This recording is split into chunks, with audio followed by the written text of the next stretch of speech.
मेरे जो स्लाइड है वो आपको दिखाई दे रहे हैं। आ रही है बने लगी तो आ जा रही है, यही है वो वहीं से दिख रही है।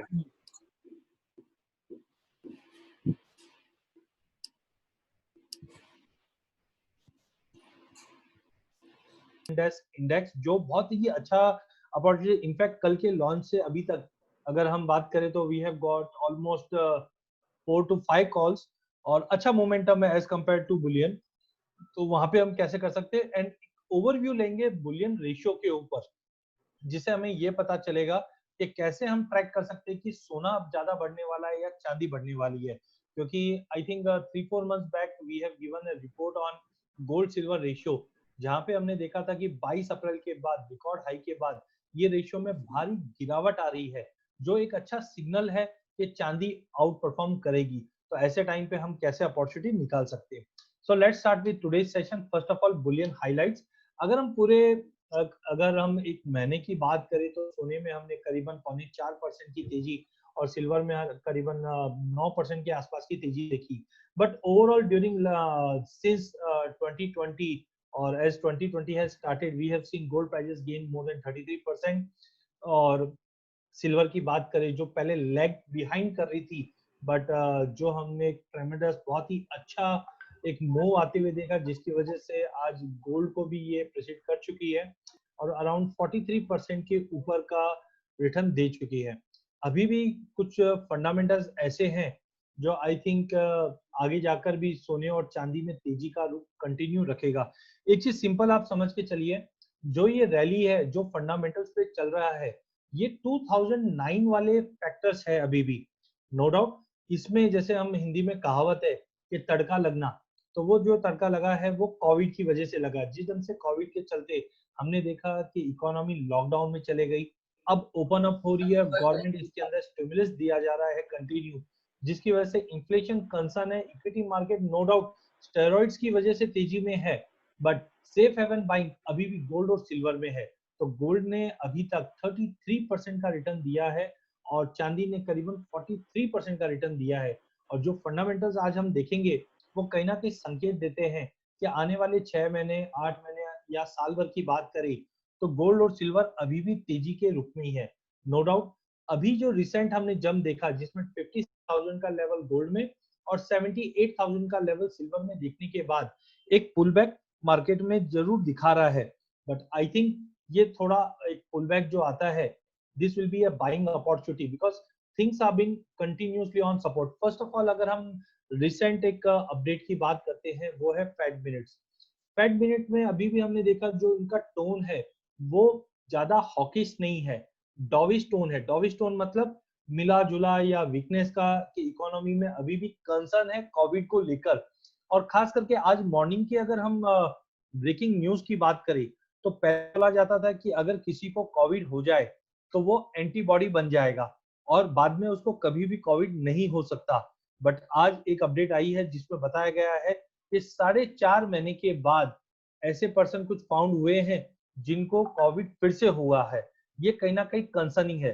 तो ये लॉन्ग टर्म सोने और चांदी को बहुत अच्छा तेजी का रुख ही रखेगा। बट साथ में हमें नहीं भूलना चाहिए कि लास्ट वीक रशिया ने वैक्सीन सामने दिया है और साथ में इंडिया ने भी कहा है कि ईयर एंड हम 2 या 3 वैक्सीन पे वर्क कर रहे हैं, वो आ जाएगा। तो कहीं ना कहीं कंसर्न ये भी है कि अगर वैक्सीन आ जाता है तो जो ये स्टीम बना हुआ था गोल्ड में ये स्टीम आउट हो जाएगा। But other than this factors जो है वो काफी सपोर्टिव है। तो आई थिंक जो भी एक गिरावट आती है इस गिरावट में हमारा मानस जो बनना चाहिए वो तेजी का ही बनना चाहिए। यूएस में अनएम्प्लॉयमेंट का डेटा हमने देखा, उसमें ग्रोथ है, कंटिन्यू बढ़ रहा है, जो कहीं ना कहीं संकेत देता है कि इकोनॉमी में स्टेबिलिटी नहीं है।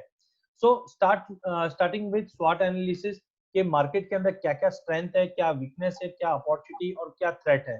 तो starting with the strength, first of all gold has so far rally, जो हमने यहाँ पे देखा करीबन 25% की रैली एक साल में दे चुका है। तो गोल्ड ने अभी तक 25% की रैली दे चुका है, जो कहीं ना कहीं अभी भी काफी अट्रैक्टिव असेट क्लास है, क्योंकि इक्विटी नो डाउट हमने लोअर लेवल से काफी अच्छी रिकवरी जरूर देखी है। But as of now concern या अनसर्टेनिटी का माहौल बना हुआ है। बॉन्ड मार्केट में भी हमने देखा कि मार्केट ऑलरेडी काफी बढ़ गया था, बट कहीं ना कहीं अभी करेक्शंस में है जो कहीं ना कहीं सोने को सपोर्ट करता है। Central bank has roll out massive stimulus and cut the interest rate to nearly zero.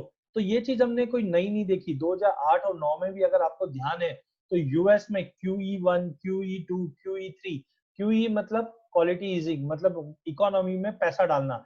अगर इकोनॉमी में पैसा डाला जाएगा तो क्या होगा, इन्फ्लेशन कंसर्न्स, इन्फ्लेशन कंसर्न होगा तो gold as a inflation hedge, gold में हम तेजी देखेंगे। इसकी वजह से पिछले 6-8 महीने में हमने 33% की रैली देखी है। तो अभी भी अगर हम देखें, चाहे इंडिया की बात करें तो इंडिया में मोदी जी ने करीबन 10% ऑफ जीडीपी इकोनॉमी में पुश किया है, जो कहीं ना कहीं संकेत है। तो जैसे इंडिया ने किया है, चाइना ने, यूरोप ने, यूएस ने, जापान ने 20% ऑफ जीडीपी स्टिमुलस के रूप में डाला है, जो कहीं ना कहीं सपोर्टिव दिखाता है गोल्ड के लिए। साथ में अगर डॉलर इंडेक्स की बात करें तो डॉलर इंडेक्स में हमने 98, 99 का लेवल छूने के बाद एक अच्छी गिरावट देखी है, जो डाउन साइड में हमने 92 का लेवल देखा है। नो डाउट थोड़ा बाउंस जरूर दिखा रहा है डॉलर इंडेक्स, बिकॉज चार्टिकली अगर हम देखें तो कुछ डाइवर्शन दिखाई दे रहा है, और साथ में जो यूएस और चाइना के बीच में तनाव बढ़ा है उसके बाद डॉलर में थोड़ी बहुत तेजी दिखाई दे रही है। बट ओवरऑल बिलीव मी, जिस ढंग से डॉलर में प्रेशर बना है और एक एंटीबॉडी जैसे हम बोल सकते हैं, रशिया, चाइना, ये सब डॉलर से दूर भाग रही है। जिस ढंग से यूएस की जो पॉलिसीज रही है वो कभी बायलैटरल नहीं रही है, यूएस फेवर्ड रही है। तो आई थिंक अगर डॉलर से सब निकलेंगे तो डॉलर में आई थिंक टेक्निकली अगर देखा जाए तो 89 तक का लेवल डॉलर इंडेक्स में आ सकता है। अगर डॉलर इंडेक्स में इतनी बड़ी गिरावट रहेगी तो सोना चांदी डेफिनेटली तेजी में ही रहेगा। वीकली जॉबलेस डेटा अभी भी हमने देखा 1 मिलियन का लेवल क्रॉस कर चुका है। नो डाउट बीच बीच में रिकवरी जरूर आती है, बट अभी भी कंसर्न बना हुआ है। और रिसेंटली जो हमने फेड के मिनट्स आते हुए देखा, यहाँ पे भी हमने देखा कि जो इकोनॉमी में ग्लूमी बताया है, मतलब कोई ऐसा स्ट्रॉन्ग मूव नहीं बताया, क्योंकि कोविड डिपेंडेंट है। और कोविड में हम देख रहे हैं कंटिन्यू चीजें बिगड़ रही है, संभल नहीं रही। नंबर्स आप देखोगे वो कंटिन्यू डे बाय डे, चाहे इंडिया हो, चाहे यूएस हो, चाहे ब्राजील हो, रशिया हो, सभी जगह नंबर्स बढ़ रहे हैं। तो I think this are the factor that has been supportive for gold right now. But साथ में कभी भी कोई भी चीज हम ट्रेड लेते हैं तो तेजी के साथ मंदी भी जरूर देखना जरूरी होता है। तो आइए आप देखते हैं हम वीकनेस क्या क्या हो सकता है। गोल्ड के प्राइजेस में एक हमने वाइड रनअप देखा है, इसके बाद हायर लेवल्स पे एक प्रॉफिट बुकिंग दिखाई दे रही है, क्योंकि नया हाई मारने के बाद मार्केट फिर से वो हाई तोड़ नहीं पा रहा है, जो कहीं ना कहीं संकेत देता है। और साथ में आप एक चीज समझिए, इतनी बड़ी तेजी के बाद ओल्ड गोल्ड, पुराना सोना, या जिनके पास सोना पड़ा हुआ है कोविड के चलते जो इकोनॉमी में कंसर्न्स है, इसको पूरा करने के लिए लोग जो ओल्ड गोल्ड है वो भी मार्केट में ला रहे, डिस्काउंट्स बढ़ चुके हैं। चाइना में अब तक का रिकॉर्ड $110 पर आउंस का डिस्काउंट दिखा रहा है, जो इनफैक्ट अगर इंडियन मार्केट की बात करें, आज आप हाजिर में अगर अभी right now silver is trading at 65,500, 65,500 के करीब चांदी ट्रेड कर रही है। हाजिर में अगर आप लेने जाओगे तो आपको 65,500 में मिलेगी, बट बेचने जाओगे तो 60-61 हजार में बिकेगी, जो कहीं ना कहीं संकेत है कि मार्केट में रीपर्चेजिंग नहीं है हायर लेवल्स पे, जो एक बड़ा संकेत है। 2011 अप्रैल में भी हमने देखा था 3-4 हजार पॉइंट की हमने डिस्काउंट देखी थी। उसके बाद रेस्ट इज द हिस्ट्री। हमने चांदी में जो 75,000 का भाव बनते हुए देखा वो वापस अब जाके टूटा है। तो ऐसा कुछ संकेत अभी भी आ रहा है। साथ में हमने कल के सेशन में देखा था कि US FDA has approved the blood plasma, जो ऑलरेडी इंडिया में हमने देखा कि टेस्टिंग हो चुकी है कि जो भी ट्रीटमेंट है, इमरजेंसी ट्रीटमेंट के लिए प्लाज्मा थेरेपी को यूज करना है, जो काफी कारगर है। अगर सपोज कोविड का जो कंसर्न अगर मार्केट से निकल जाएगा तो सोने में थ्रेट आएगा, वैक्सीन आ रहा है तो थ्रेट आएगा। साथ में हमने देखा कि $25 बिलियन का न्यू फंड यूएस एक राहत पैकेज ला सकती है। ये भी शॉर्ट टर्म में बुलियंस में एक दबाव लाएगा, लॉन्ग टर्म में बुलियन को सपोर्ट करेगा, क्योंकि अगर कुछ भी राहत पैकेज आएगा तो इक्विटी मार्केट में एक बड़ा जंप आएगा। तो जो लोगों ने भी इक्विटी में गोल्ड और सिल्वर में इन्वेस्ट कर रखा है, वो गोल्ड सिल्वर से निकलकर इक्विटी में इन्वेस्ट करेंगे। इसकी वजह से इक्विटीज लाइफ टाइम हाई पे चल रहा है। इंटरनेशनल डोमेस्टिक मार्केट में भी हम 11,500 रिकवर कर चुके हैं। तो डिस्काउंट मैंने ऑलरेडी बता दिया है। और यूएस और चाइना के बीच में कभी तनाव बढ़ रहा है और कभी लग रहा है कि ये तनाव हट जाएगा, तो इस बीच में मार्केट झूल रहा है। तो इन ऑल अगर हम टेक्निकल की भी बात करें तो गोल्ड थोड़ा सा ओवरबॉट है, जिसकी वजह से वीकनेस दिखा। सकता है। Going forward with the opportunities, तो सबसे इंपॉर्टेंट है ये हफ्ते में थर्सडे जैक्सन होले में एक स्पीच है फेड चेयरमैन पावेल की, जो कहीं ना कहीं लॉन्ग टर्म रिकवरी कैसे रहेगी पेंडेमिक के बाद, इसके बारे में बताएंगे, जो कहीं ना कहीं बता रहा है कि यूएस इकोनॉमी पटरी पे आने में टाइम लगेगा, जो गोल्ड के लिए काफी अपॉर्चुनिटी है। साथ में पॉलिटिकल टेंशन जो बना हुआ है, ये कहीं ना कहीं गोल्ड को $1920 तोड़ने नहीं दे रहा है, जो 2011 का हाई है। बिलीव मी, अगर $1920 के नीचे ये हफ्ता अगर क्लोज दे देता है, गोल्ड सीधा 1820 से 1840 से पहले नहीं रुकेगा। 1920 अगर तोड़ता है तो, अदरवाइज 1920 1970 के बीच में ही गोल्ड ट्रेड करता हुआ दिखेगा। साथ में हमने देखा कि जो ईसीबी के मिनट्स आए थे 15-16 जुलाई को, यहाँ पे भी हमने देखा कुछ कंसर्न्स बने हुए हैं, और अब लग रहा है कि वहां पे भी और फर्दर अगर स्टिमुलस दिया जाता है या पेंडेमिक की वजह से कंसर्न, क्योंकि सेकेंड वेव फ्रांस में फिर से लॉकडाउन हो रहा है, ये कहीं ना कहीं संकेत दे रहा है कि कंसर्न्स बना हुआ है जो गोल्ड को सपोर्ट करेगा। जियोपॉलिटिकल टेंशन रोज नया आता है कि यूएस कभी ईरान के साथ भिड़ जाता है, कभी रशिया, कभी चाइना, कभी मिडिल ईस्ट, तो अगर ऐसा कोई जियोपॉलिटिकल टेंशन कंटिन्यू रहता है तो गोल्ड के लिए सपोर्ट ही है। नाउ वी कम टू ऐसे क्या थ्रेट है जो वीकनेस में भी हमने देखा था। तो पहला है चाइना और यूएस के बीच में जो डील है, बीच में टेंशन था, अब थोड़ा कंस्ट्रक्टिव बात चल रही है, जिसके चलते गोल्ड के लिए थोड़ा सा कंसर्न है।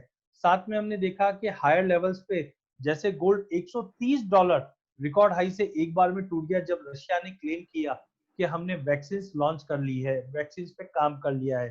तो अभी आप देखेंगे slow and steadily as we move in Q4 India, बाकी कंट्रीज भी वैक्सीन मार्केट में लॉन्च करती हुई दिखाई देगी, जिसके चलते गोल्ड में कोई ना कोई बड़ा थ्रेट बनता हुआ दिखेगा।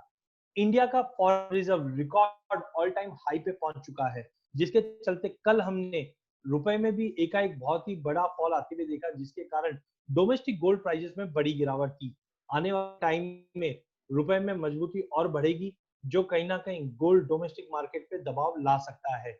डॉलर इंडेक्स अभी भी 93 के ऊपर सस्टेन है, थोड़ा बहुत रिस्क ऑन मोड पे है, जिसकी वजह से हमें लगता है एक बार 94 9450 तक का लेवल डॉलर इंडेक्स में आ जाएगा, जो गोल्ड को दबाव रखेगा। एफओएमसी के जो मिनट्स है वो थोड़े मिक्स ही आए हैं, जो ऑलरेडी हमने डिस्कस किए थे। अब आ जाते हैं जिस ढंग से हमने स्वाट एनालिसिस में देखा कि things are been slightly mix, long term prospective तेजी के दिखा रहे हैं, शॉर्ट टर्म में वीकनेस है। तो इसके चलते अब हम देखेंगे टेक्निकली हम कैसे मार्केट में पॉइंटिंग करना चाहिए। तो ये डेली चार्ट है एमसीएक्स गोल्ड का, हैकन इसी पे मैंने यूज किया है, इचिमिको इसमें यूज है।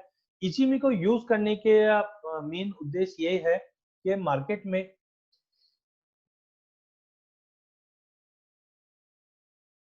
सॉरी इचिमिको का यूज करने का पर्पस ये है कि हम छोटे मोटे जो तेजी मंदी हो रही है उसको इग्नोर करके लंबी तेजी के लिए हम तैयार रहेंगे। तो अगर आप देखेंगे तो आई थिंक सॉरी ओके, तो अगर हम यहाँ पे अगर ये कैंडल देखते हैं जहां से पहली तेजी का स्टार्ट हुआ था, दैट वाज मार्च 18। अगर आप देखेंगे 18 मार्च से ही इचिमिको क्लाउड, ये क्लाउड है, अगर ये ग्रीन कलर का क्लाउड है इसका मतलब है मार्केट में तेजी का रुख है। रेड क्लाउड है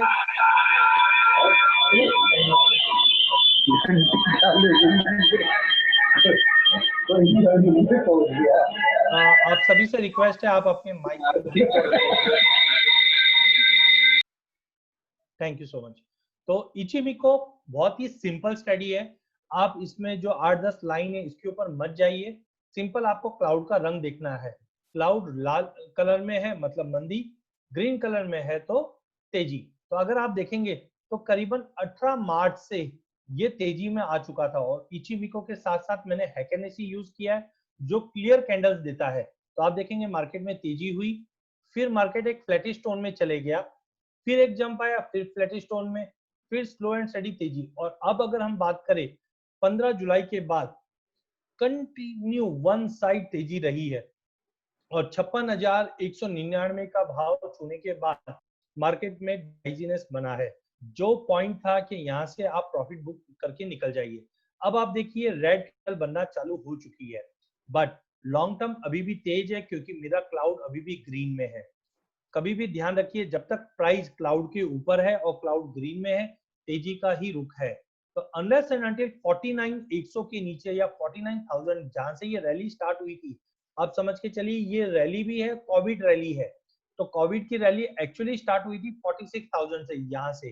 तो जब तक मार्केट 49 या 48 के ऊपर है, मतलब कोविड कंसर्न बना हुआ है, प्राइजेस को supported. Now what we are expecting, आप देखेंगे तो पिछले कुछ दिनों में मार्केट ये दायरे में ही, जो ये ब्लॉक बना हुआ है, दायरे में ट्रेड कर रहा था। मार्केट इस दायरे को तोड़ने की तैयारी में है।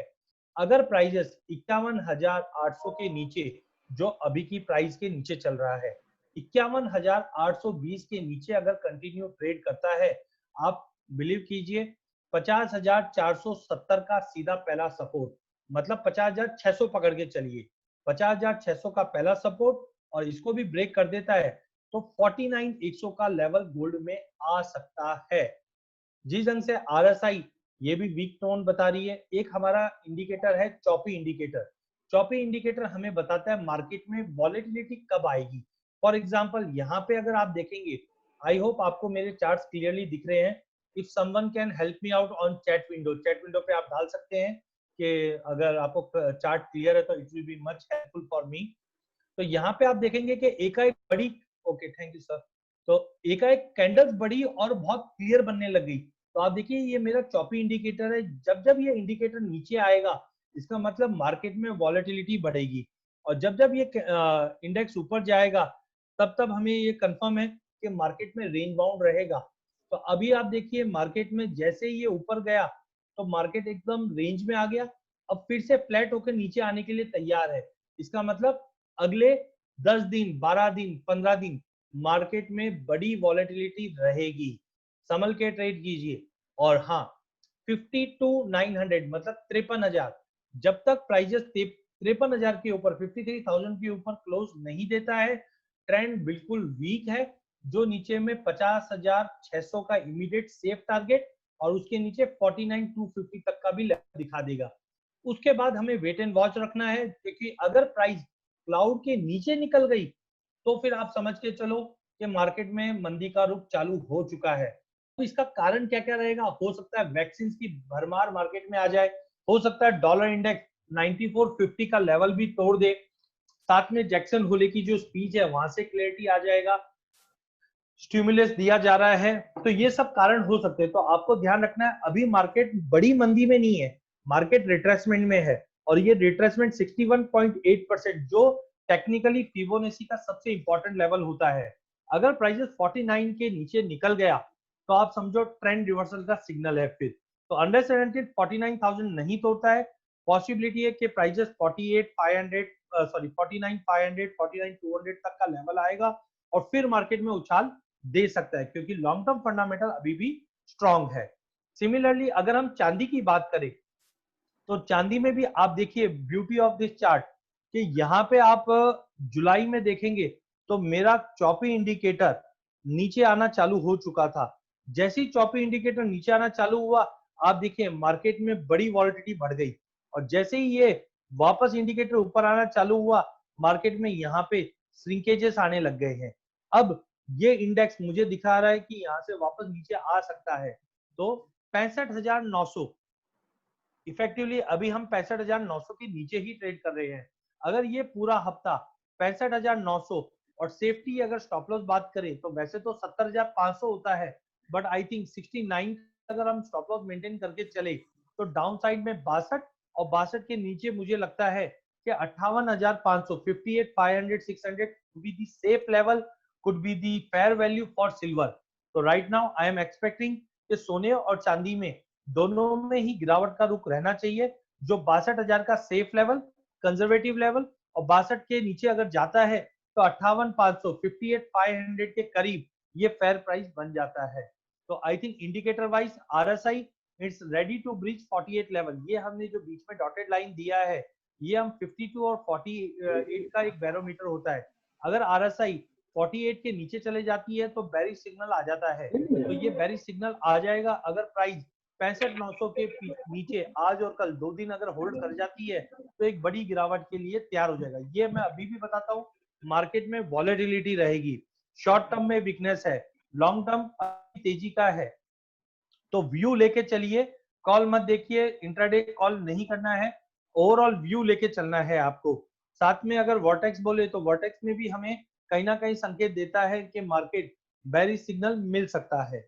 वहीं अगर हम डॉलर इंडेक्स की बात करें तो डॉलर इंडेक्स का चार्ट भी ओवरसोल्ड के बाद मार्केट में एक रिकवरी दिखा रहा है, जो कहीं ना कहीं संकेत देता है कि प्राइस में थोड़ा बहुत जंप आ सकता है। तो looking to this chart, it is assumed that prices can show some bounce towards 94.50 95।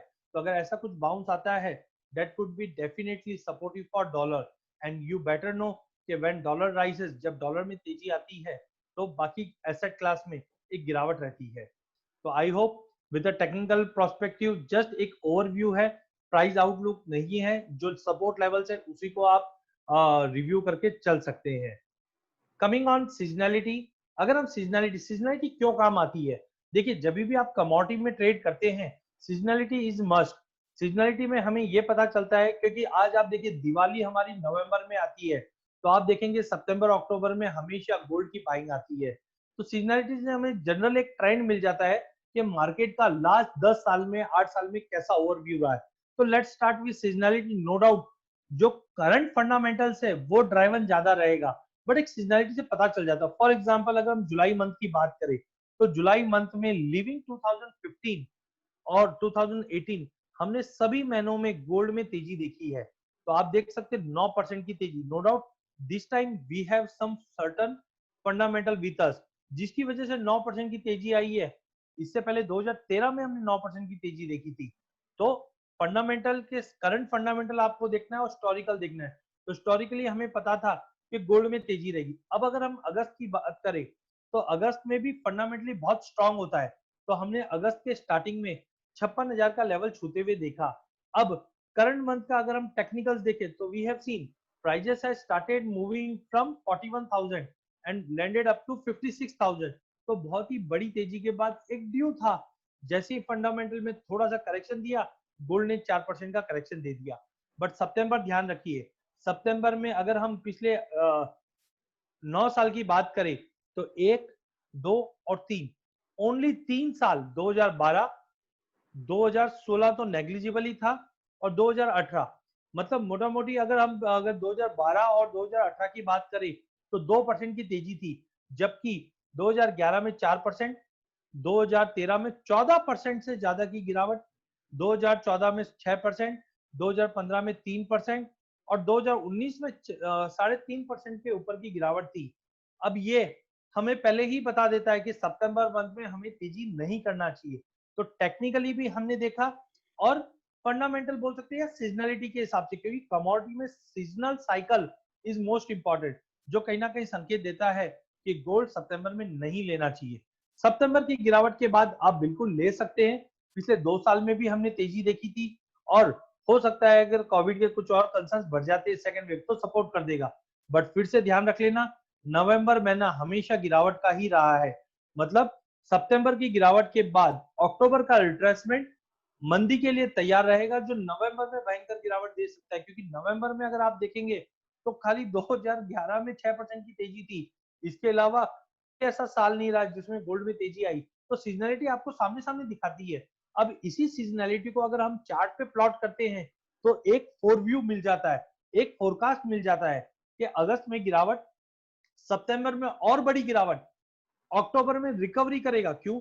अरे 2 महीने से जब गिरावट हुई है कोई कमोडिटी में तो थोड़ा बहुत तो सांस लेगा। तो अक्टूबर में whatever we get a retracement that should be utilised for selling looking to the current fundamental and technicals. तो नवंबर में और बड़ी गिरावट बढ़ेगी। तो कहीं ना कहीं ये संकेत देता है अगले 3 महीना आपको बहुत ही ज्यादा एग्रेसिवली ध्यान देना है मार्केट में। बड़ी ट्रेडिंग नहीं करनी है, अवॉइड ये जो डे टू डे ट्रेडिंग होती है उसको अवॉइड कीजिए ऐसे वॉलिटिलिटी में। उसकी जगह पे आप थोड़ा सा पोजिशनल व्यू लेके चलिए। Now coming to silver, silver भी देखिए बहुत ब्यूटी है। आप जुलाई में देखिए हिस्टोरिकल डेटा क्या बताता है, 15% की तेजी 2011 में, 4%, 3% फ्लैट, 4% की गिरावट, 9% की तेजी, 1% की तेजी, 2% की तेजी, पिछले साल 10% की तेजी, अगस्त में 13% की तेजी। हमने स्टार्ट कहां से किया था? 46,900 से, मतलब 47 से स्टार्ट की थी रैली, जो ऊपर में 78 दिखा चुका है, अब 78 से थोड़ी गिरावट आ रही है। क्यों? सितंबर में ऑन एन एवरेज 2.5% की गिरावट आई है, पिछले साल 5% की गिरावट, सबसे बड़ी गिरावट 2011 सितंबर, अप्रैल 2011 में हमने 75 का हाई देखा था, फिर उसके बाद मई और जून में 2 महीने तक गिरावट थी। तो इस बार हमने हाई कब देखा? हमने देखा अगस्त 2020 में, तो अगस्त के 2 महीने तक मंदी हो सकती है। तो सितंबर मंदी का दिखा रहा है, अक्टूबर रिट्रेसमेंट का दिखा रहा है और नवंबर फिर से मंदी का दिखा रहा है। तो ध्यान रख के ट्रेड कीजिए। अब आ जाते हैं करेंसी पे। करेंसी भी बहुत इंपॉर्टेंट है। जिस ढंग से हमने लॉकडाउन के चलते हमने देखा हमारा एक्सपोर्ट जो लास्ट डेटा बताता है वो बता रहा है 12% का फॉल आया है हमारे एक्सपोर्ट में, और इंपोर्ट में मोर देन 50% का फॉल आया है because of lockdown. No doubt आगे जाके ओपन अप हो जाएगा, जिसके चलते हमारा रिजर्व रिकॉर्ड हाई पे पहुंच चुका है।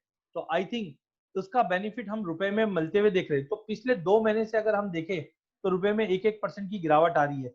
जहां हमने स्टार्ट किया था 71.56 से, और हाई में हमने यहाँ पे बहुत बढ़िया गवर्नमेंट ने मैनेज किया, जो हमने 76 की रेंज में 75-50 बहुत ही बड़ा कंसोलिडेशन लिया, जबकि पूरी दुनिया की करेंसी में वीकनेस थी, बट हमारी करेंसी में एक मजबूती दिख रही थी। और आज के ही हेडलाइन में इमर्जिंग मार्केट में इंडिया के अंदर पिछले एक महीने 5500 मिलियन डॉलर का इन्वेस्टमेंट आया है, जो कहीं ना कहीं रुपए को मजबूती देता है।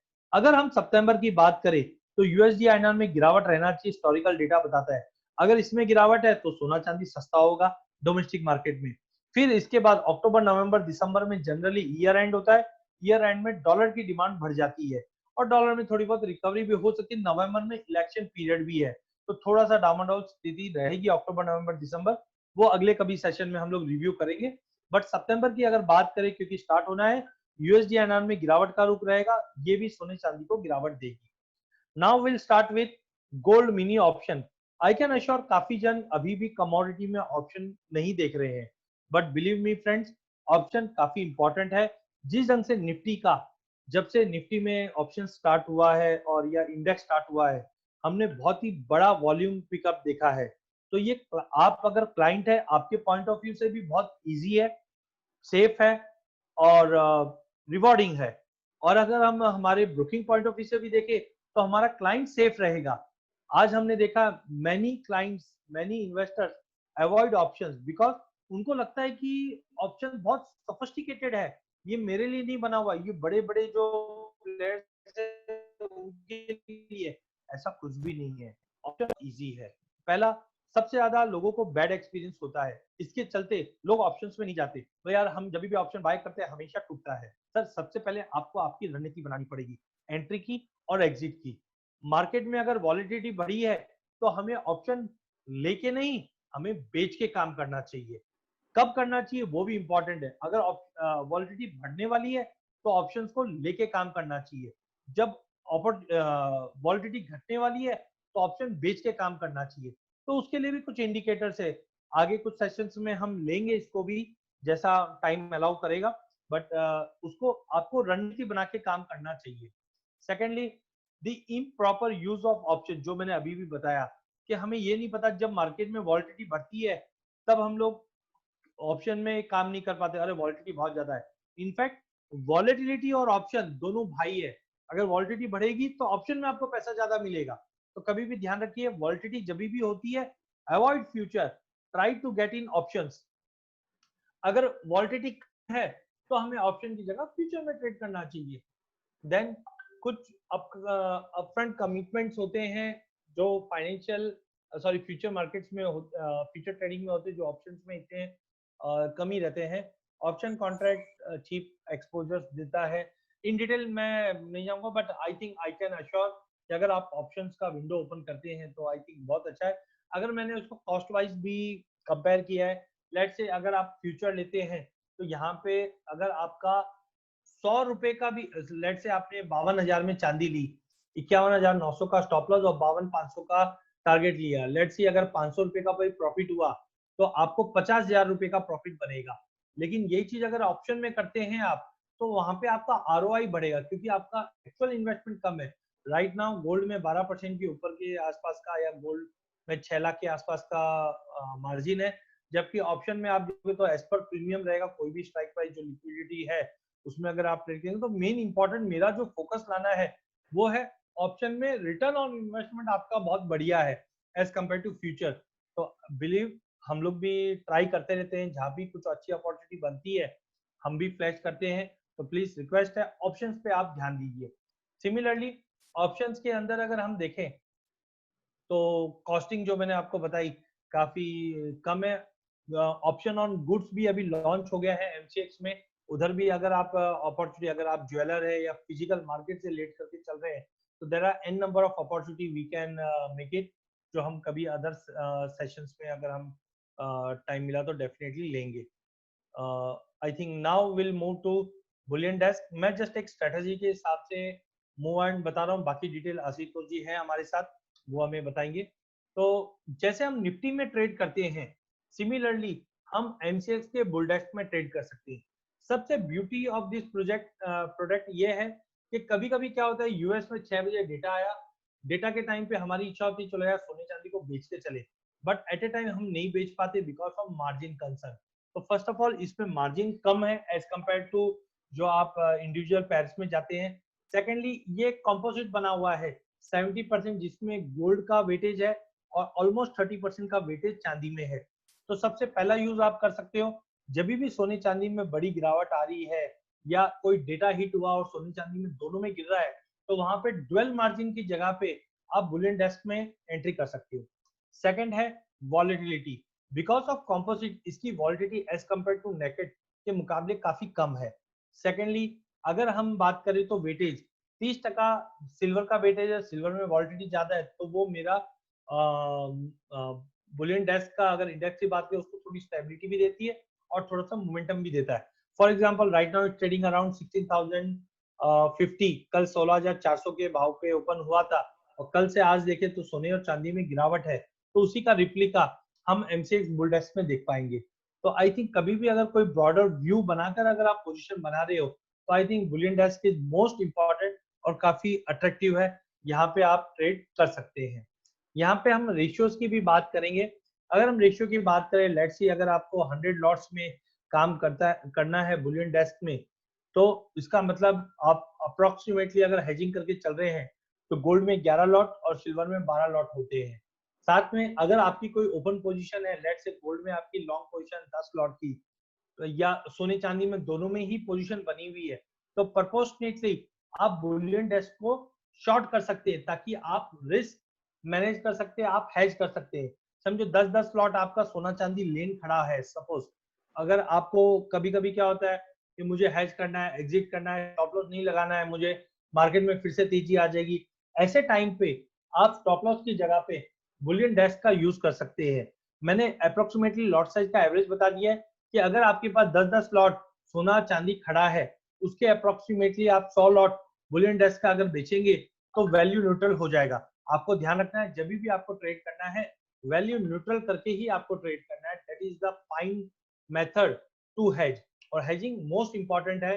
बिना हेजिंग के अगर आप ट्रेड कर रहे हैं तो बहुत रिस्की है। बहुत बार हम लोग स्टॉप लॉस नहीं लगा पाते हैं, मन इमोशन हमारे पास काफी रहता है, वो टाइम पे आप बुलियन डेस्क का यूज कर सकते हैं हेजिंग के तौर पे। अगर आप समझो आपका 5 लॉट का भी पोजीशन है तो आप 50 लॉट बुलियन डेस्क को बेच सकते हैं। बहुत बार क्या होता है हम लोग एग्जिट नहीं करना चाहते हैं, तो ऐसे टाइम पे हेजिंग मोस्ट इंपॉर्टेंट हो जाता है जो बुलियन डेस्क के थ्रू हम कर सकते हैं। Now come to bullion ratios. Ratio generally मैं पिछले 5-7 साल से यूज कर रहा हूं in order to get market idea कि मार्केट में सोना चलने वाला है या चांदी चलने वाली। आज अगर आप स्क्रीन को देखेंगे तो आप देखकर बोलेंगे सोने चांदी में तो गिरावट है, बट अगर आप गौर से देखेंगे तो गोल्ड तो फ्लैट है, कल की क्लोजिंग थी 51,270 और अभी 51,260 चल रहा है, जबकि चांदी कल के मुकाबले, कल की क्लोजिंग थी 65,570 और अभी चल रहा है 65,420। तो कहीं ना कहीं गोल्ड के मुकाबले चांदी में ज्यादा गिरा।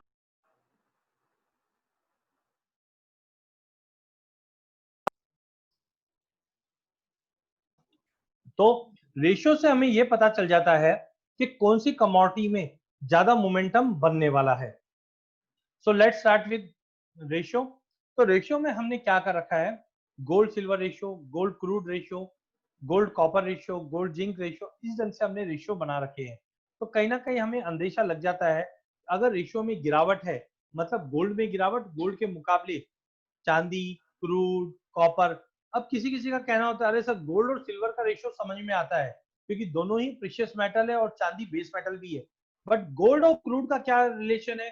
क्विकली अगर कोई शेयर करना चाहता है चैट विंडो पे, गोल्ड और क्रूड या गोल्ड और कॉपर, इसका क्या रिलेशन है? If someone can help me out on chat window, only 10 seconds, उसके बाद मैं बताऊंगा आपको। गोल्ड और क्रूड, इसका रेशियो, इसको हम स्ट्रेस रेशियो भी बोलते हैं। स्ट्रेस रेशियो मतलब, चलो कोई बात नहीं, मैं आपको अपडेट देता हूं। गोल्ड क्रूड रेशियो को स्ट्रेस रेशियो कहते हैं क्योंकि गोल्ड इकोनॉमी को नहीं, गोल्ड एक अनसर्टेनिटी को रिप्रेजेंट करता है। जब भी मार्केट में अनसर्टेनिटी बढ़ती है तो लोग सोने में बाइंग करते हैं, और जब भी इकोनॉमी में रिवाइवल आता है तो लोग क्रूड बाय करते हैं। क्रूड बाय करने का मतलब इन्वेस्टमेंट पॉइंट ऑफ व्यू से नहीं, जब इकोनॉमी में जैसे अनलॉकडाउन हो रहा है, इकोनॉमी ओपन अप हो रही है, तो consumption of copper, consumption of industrial metal improve, consumption of crude oil improve. तो कभी भी अगर क्रूड ऑयल बेस मेटल चलता है, जो कहीं ना कहीं संकेत देता है कि इकोनॉमी पटरी पे आ रही है। अगर इकोनॉमी पटरी पे आ रही है, इसका मतलब लोग सोने से निकलकर ऐसे रिस्की एसेट में डाल सकते हैं। Slide,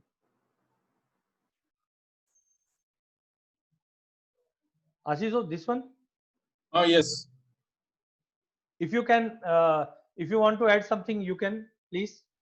And the thing is that, yeah, you have, what I was, trying to tell is that, yeah, you have very accurately arrived at, these, ये जो hedge ratio है, बहुत मतलब जो है ना, क्योंकि this is the ratio जो आपने वो बताया था lot size को देख के, ये जो bullion index में, अब एक important और चीज बस मैं यहाँ पे ये बताना चाह रहा था, कि ये जो आप ये देख रहे हैं जो गोल्ड का सिल्वर का रेशियो है, वो 70.52 और 29.48, वो 6 डेसिमल तक का है, ठीक है। बराबर है। तो आप, हाँ, तो वो जो है ना, मतलब आपका एग्जैक्ट जो है ना, वो जो है ना, वो उससे आपको रेशियो पता चलेगी कि अगेंस्ट 100 जो है कितना आपको 11 या 12 जो है ना, कितना आपको वो शॉर्ट करना है, बस वो सिर्फ मैं बताना चाह रहा था। थैंक यू, बराबर है। हाँ, तो इसमें आशुतोष जी जो बोलना चाहते हैं वो ये है कि डेसिमल 6 डेसिमल तक लिया है, जिसकी वजह से, लेकिन मैंने जस्ट एक ओवरव्यू बताया हूँ क्योंकि कभी भी आप ट्रेड करेंगे तो वो चीज डेफिनेटली आपको माइंड में लेके चलना है।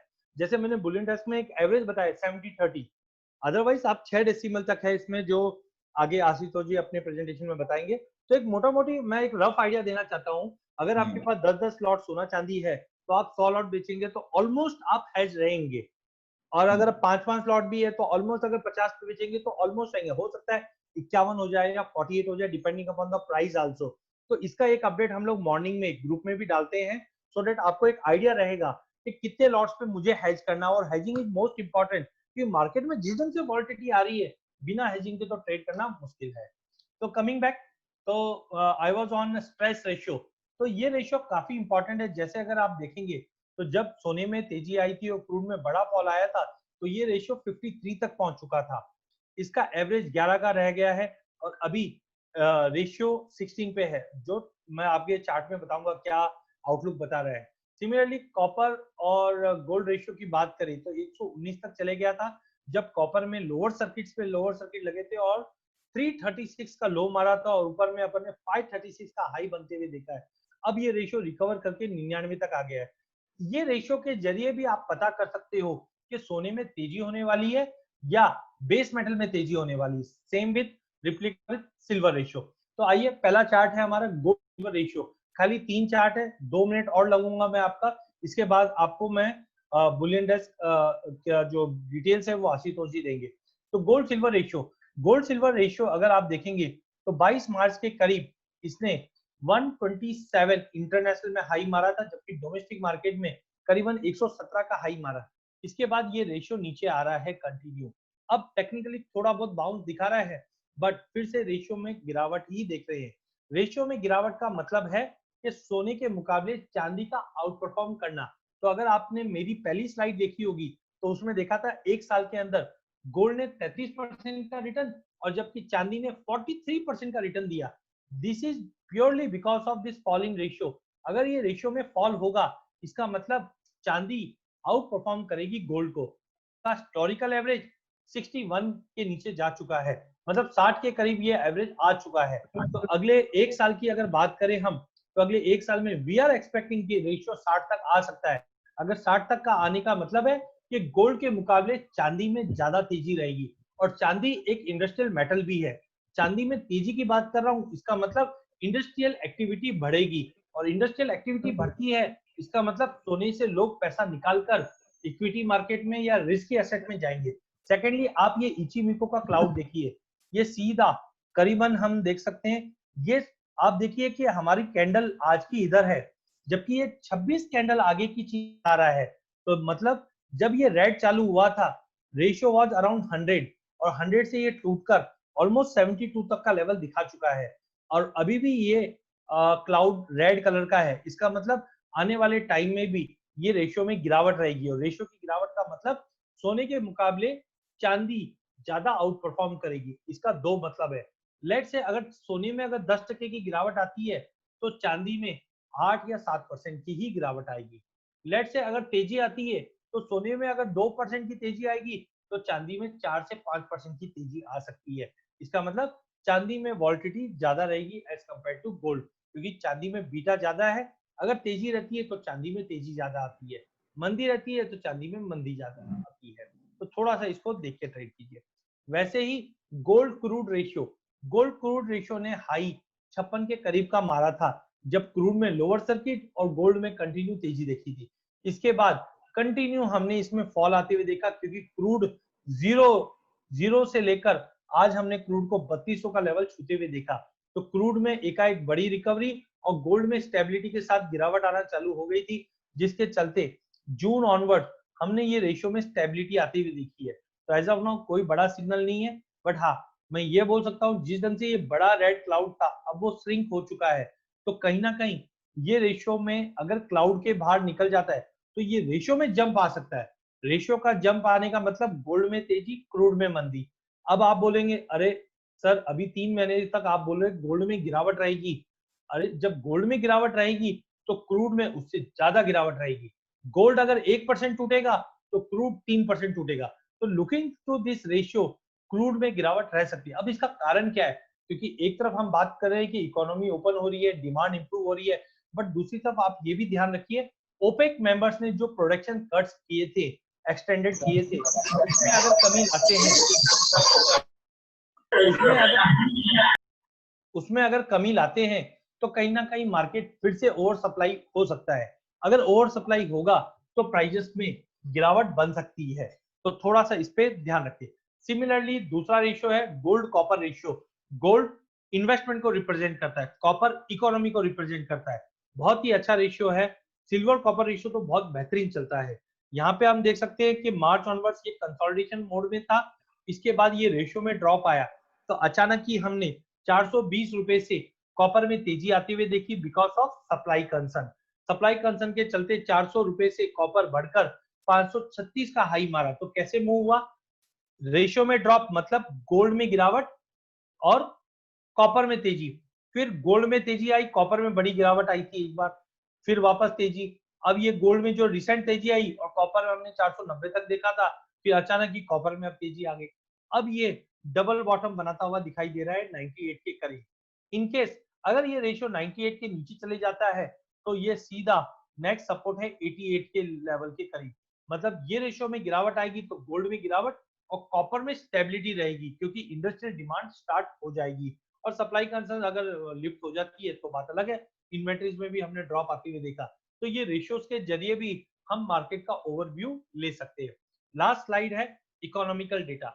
ये इकोनॉमिकल डेटा हम टाइम टू टाइम ग्रुप में भी डालते रहते हैं आपके लिए, बट अगर आपको देखना है तो फॉरेक्स फैक्ट्री पे जाकर ये डेटा आप देख सकते हैं। मैंने रेड ही मार्क किया है, रेड और येलो व्हाइट और भी इंपैक्ट रहते हैं। तो जब जब ये इंपॉर्टेंट डेटा रहता है तब तब सोने में एक बड़ी तेजी या मंदी आती है। जैसे थर्सडे को फेड चेयरमैन की स्पीच है जैक्सन होले में, तो यहाँ पे बहुत इंपॉर्टेंट मूव बन सकता है थर्सडे को। फ्राइडे को भी अगर हम देखें तो ये स्पीच का सेकंड डे रहेगा। सोमवार 31 अगस्त को मैन्युफैक्चरिंग पीएमआई चाइना से आने हैं, मॉनेटरी पॉलिसी यूके से आनी है। मंगलवार 1 सितंबर को मैन्युफैक्चरिंग पीएमआई का डेटा आना है। इस ढंग से हम ओवरव्यू ले सकते हैं। अगर ये डेटा पॉजिटिव आएगा मतलब वो करेंसी में तेजी आएगी। अगर डॉलर में तेजी आती है तो गोल्ड में मंदी, पाउंड में तेजी आती है तो डॉलर में गिरावट, डॉलर की गिरावट की वजह से सोने में तेजी। इस ढंग से हम इसका यूज कर सकते हैं। आप सभी के लिए एक होमवर्क भी है। आप में से मुझे quickly, I will take only 10 minutes भी नहीं, 1 मिनट। फॉरेक्स फैक्ट्री कितने जन यूज कर रहे हैं? तो आपके लिए एक सरप्राइज मैं आपको देता हूं इस सेशन के थ्रू। फॉरेक्स फैक्ट्री कितने जन यूज करते हैं? आई कैन चैलेंज 10 में से 9 जन एक फीचर है फॉरेक्स फैक्ट्री का जो आज भी यूज नहीं करते हैं। क्विकली फॉरेक्स फैक्ट्री, विवेक जी वेरी गुड। तो फॉरेक्स फैक्ट्री का मैं आपके लिए होमवर्क देता हूं। यहाँ पे जो लोगो है इसके ऊपर क्लिक करके देखना, आपको 3 वेबसाइट और दिखेगी।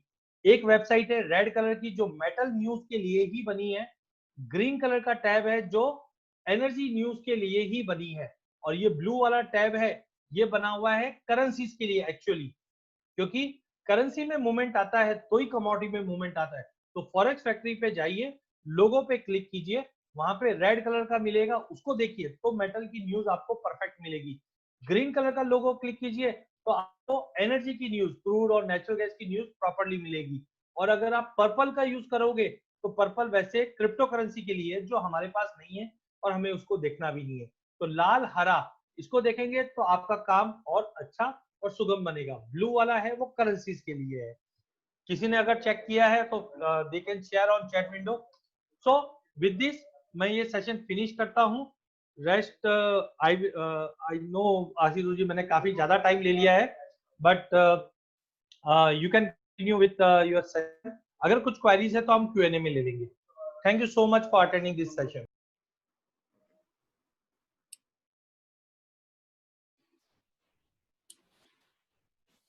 Thank you so much Ajay जी।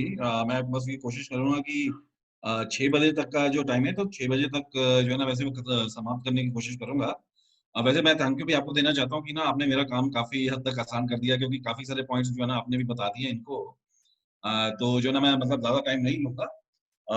और किसी के पास यदि कोई क्वेश्चंस वगैरह हैं तो हम जो है ना टुवर्ड्स द एंड, जैसे अजय जी ने कहा, जो है ना टुवर्ड्स द एंड हम लेंगे। तो या तो अजय जी ने जैसे आपको बताया था कि जो है एमसीएक्स ने अब जो है वो ट्रेडिंग करना शुरू कर दिया है कमोडिटी इंडेक्स में। तो जैसे स्टॉक मार्केट में आपका जो एनएसई होता है उसका बेंचमार्क इंडेक्स होता है, वो निफ्टी, निफ्टी में आप ट्रेड करते हैं। और वो निफ्टी के जो फ्यूचर्स कॉन्ट्रैक्ट होते हैं, जो है आपके जो 3 कॉन्ट्रैक्ट साइमल्टेनियसली ट्रेड होते हैं। तो जैसे अभी अगर हम हाइपोथेटिकली अज्यूम करें कि 3 जनवरी में है तो जनवरी फरवरी मार्च का कॉन्ट्रैक्ट होता है। जनवरी का जैसे ही समाप्त हो जाता है कॉन्ट्रैक्ट तो फिर अप्रैल का कॉन्ट्रैक्ट शुरू हो जाता है। तो ठीक उसी तरह से जो है ये 12 कॉन्ट्रैक्ट जो है पूरे साल में लॉन्च होंगे। हर महीने का एक कॉन्ट्रैक्ट होगा। एक बारी में साइमल्टेनियसली 3 कॉन्ट्रैक्ट्स ट्रेडेबल होंगे। और एक कॉन्ट्रैक्ट जो होगा वो उसकी जो ड्यूरेशन होगी वो 3 मंथ्स की होगी। ठीक है। अब मेरा जो ऑब्जेक्टिव है इस प्रेजेंटेशन के जरिए आप सबको ये बताना कि एक तो पहले कि ये इंडेक्स जो है ना, थोड़ा मैं इतने डिटेल में जाऊंगा कि ये इंडेक्स कैसे बना, इसके मेन फीचर्स क्या हैं। फिर बाद में अलग अलग आपके जो इन्वेस्टर्स हैं, ट्रेडर्स हैं, हेजर्स हैं, उनके लिए जो है ये क्या क्या जो है ना मतलब उनके लिए फायदेमंद है, वो कैसे अपनी जो है ना स्ट्रैटेजी में उनको फिट कर सकते हैं, अपने इन्वेस्टमेंट डिसीजन में उनको फिट कर सकते हैं। और थोड़ा जो है मैं आपको ये भी ध्यान दूंगा, दिखाना चाहूंगा कि इसका जो कॉन्ट्रैक्ट स्पेसिफिकेशन है, जो कॉन्ट्रैक्ट के जो डिटेल्स हैं, आपके ट्रेडिंग डिटेल्स हैं, वो सब क्या है। ठीक है। तो अजय जी ने जैसा आपको बताया था कि जो गोल्ड और सिल्वर उसका जो रेशियो है 70-30 है। तो जैसे आपका वो कैसे आया, तो जैसे आपका निफ्टी में होता है, निफ्टी में आपके 50 स्टॉक्स होते हैं। सभी स्टॉक का अपना अपना जो है ना वो फिर वो हिट होता है। रिलायंस का आप ले लीजिए 3%, 2%, इन्फोसिस विप्रो का भी उतना होता है। और साल में वो एक बार ही चेंज होता है, माफ कीजिएगा, 2 बार ही चेंज होता है। तो ठीक तरह से जो है कमोडिटीज इंडेक्स में जो है वो इंडेक्स जो है साल में एक बार ही चेंज होगा। अब निफ्टी में तो 50 स्टॉक्स हैं, लेकिन जो बुलियन का जो इंडेक्स है जिसमें जो हम पहले हम ट्रेड करेंगे, जिसमें जो हमने किया है अभी कल ही, उसमें बुलियन में तो गोल्ड और सिल्वर ही आता है। तो ये जो दो स्टॉक्स होंगे उसमें, तो इन दोनों स्टॉक्स का जैसे हमने अजय जी ने भी आपको बताया था कि गोल्ड का उसमें वेट 70.5 है, वो अप टू 6 डेसिमल प्लेसेस है, और सिल्वर का जो इंडेक्स है वो 29.5 है, वो भी अप टू 6 डेसिमल प्लेसेस है। तो ये क्या जो पहले तो हम इसमें बुलियन में आएंगे, बुलियन में ट्रेडिंग करेंगे। 2-3 महीने जो है के बाद वंस एक बार जो ट्रेडर्स यूज टू हो जाएं, उसके बाद जो है हम मेटल्स में भी वो ट्रेडिंग करेंगे। तो मेटल्स का इंडेक्स भी वो ऑलरेडी तैयार है। जून के महीने में हमने सर्कुलर भी इसका निकाला था, जिसमें दोनों बुलियन और मेटल्स के जो कॉन्ट्रैक्ट स्पेसिफिकेशंस थे वो डिटेल ऑलरेडी एमसीएक्स में है। और एक कंपोजिट इंडेक्स तो है ही जो है, ये अभी लेटर में भी पॉसिबल हम ला सकते हैं ट्रेडिंग के लिए, जिसमें जितने भी मेटल सॉरी जो कमोडिटीज हैं उनके सारे जो एसेट क्लासेस हैं, प्रीशियस मेटल्स है, मेटल्स है, देन एग्रीकल्चरल कमोडिटीज है, इसके अलावा क्रूड ऑयल और नेचुरल गैस जो कि एनर्जी में आते हैं, इनका मिक्स जो ना एक इंडेक्स, बट वो अभी लेटर, अभी पहले जो है हम बुलियन में जो है वो ट्रेड करेंगे, जिसका जैसे मैंने आपको बताया कि पहले ही कल लॉन्च हो चुके हैं 3 कॉन्ट्रैक्ट्स, सितंबर, अक्टूबर और नवंबर के, और फिर 2-3 महीने बाद हम मेटल्स में आएंगे। तो आपका होगा क्या इसमें, पहले आपका गोल्ड का इंडिविजुअल इंडेक्स बनेगा, सिल्वर का फिर इंडिविजुअल इंडेक्स बनेगा, फिर इनको जो है इनके वेट से मल्टीप्लाई कर दिया जाएगा, तो वेट आपको पता ही है। तो फिर उसके बाद में आपका बुलियन का इंडेक्स बनेगा, और यही जो है हम जो है रोज मेजर करेंगे रियल टाइम बेसिस। तो जब भी इंडेक्स बनता है, इंडेक्स जो है उसकी एक बेस डेट होती है। जैसे निफ्टी जब बना तो उसकी जो बेस डेट जो भी थी वो मेरे ख्याल से मिड 1993-94 में ली गई थी, और उसकी एक वैल्यू दी गई थी, उस वैल्यू से उसको मेजर करना शुरू किया था। तो जो है इसमें जो बेस डेट हमने ली है वो 31 दिसंबर 2015 की है, और जो बेस वैल्यू है वो है 10,000। ठीक है। और अगर तो फिर अगर हम कैलकुलेट करने लगे 31 दिसंबर से आज तक, तो कल जो है वो लॉन्च हुआ है, रोज और गोल्ड और सिल्वर के जो फ्यूचर्स के प्राइसेस हैं उसको देखें, तो इंडेक्स की वैल्यू अभी जो है कुछ 16,100 16,200 के आसपास है। ये आपकी रियल टाइम में है, कंटिन्यूअस इंडेक्स है। ये इंडेक्स कभी बंद नहीं होगी। तो जैसे आपका निफ्टी होता है, निफ्टी में आप ट्रेड करते हो, तो निफ्टी का जो फ्यूचर्स का कॉन्ट्रैक्ट जब आपका खत्म होता है last Thursday of every month, तो उसका मतलब ये तो नहीं है कि आपका जो इंडेक्स है वो इंडेक्स भी खत्म हो जाएगा। इंडेक्स तो आपका कंटिन्यूअस रहता है। ठीक है। तो वो इंडेक्स मतलब वो एक्सचेंज कैसे वो कैलकुलेट करता है, कैलकुलेशन मेथोडोलॉजी जो बैकएंड से एक्सचेंज करता है, वो अपनी तरफ से वो करते हैं। तो ठीक इसी तरह से यहाँ पर भी है। आपका जो एक बार फ्यूचर्स कॉन्ट्रैक्ट खत्म होगा बुलियन का इंडेक्स का, इसका मतलब ये नहीं है कि आपका इंडेक्स भी जो ना वो खत्म हो जाएगा। इंडेक्स जो है आपका कंटिन्यूअस वो चलता रहेगा। और उसी को जो ना हम रोल ओवर कहते हैं। ये रोल ओवर क्या है मैं आपको बाद में बताऊंगा एक स्लाइड में। और ये देखिए यहाँ पे एक निफ्टी से, निफ्टी में जो आपका जो ट्रेडिंग होता है, जो इंडेक्स है वो क्या इस चीज के प्राइस पर करता है, वो आपके जो भी स्टॉक्स होते हैं वो स्टॉक्स के स्पॉट मार्केट के प्राइस पर करता है। ठीक है। लेकिन ये जो इंडेक्स है, ये दोनों जो है हम गोल्ड के और सिल्वर के जो इंडेक्स बनाएंगे, ये जो एक्सचेंज में जो फ्यूचर्स के कॉन्ट्रैक्ट ट्रेड हो रहे हैं उस पे बनाएंगे। तो ये फ्रंट मंथ के फ्यूचर्स का कॉन्ट्रैक्ट जो ना उसका प्राइस पकड़ेगा, इंडेक्स है उसका मेजरमेंट होगा। क्यों? क्योंकि एक बारी में अगर आप देखें, जो गोल्ड का कॉन्ट्रैक्ट है 1 किलो का, और सिल्वर का जो कॉन्ट्रैक्ट है 30 किलो का, वो उसके 3 कॉन्ट्रैक्ट्स ट्रेड हो रहे हैं साइमल्टेनियसली। एक तो नियर मंथ का है, फिर बाद में नेक्स्ट मंथ का है, और एक फार मंथ का कॉन्ट्रैक्ट है। तो इन तीनों में से कौन से मंथ का जो है ना कॉन्ट्रैक्ट का प्राइस पकड़ेगा, तो ये फ्रंट मंथ के कॉन्ट्रैक्ट का प्राइस पकड़ेगा। ठीक है। एक बार जब वो उससे रिलेटेड जो बुलियन इंडेक्स का जो कॉन्ट्रैक्ट आपका खत्म हो जाएगा, तो नेक्स्ट मंथ जो है वो आपका फ्रंट मंथ बन जाएगा, और उसके प्राइस भी जो है ये पकड़ना शुरू कर देगा। ठीक है। तो और उसी को जो है हम रोल ओवर कहते हैं। इस रोल ओवर को आप जो है ट्रेडिंग का जो रोल ओवर होता है, जो टर्मिनोलॉजी होती है, उससे कंफ्यूज मत करिएगा।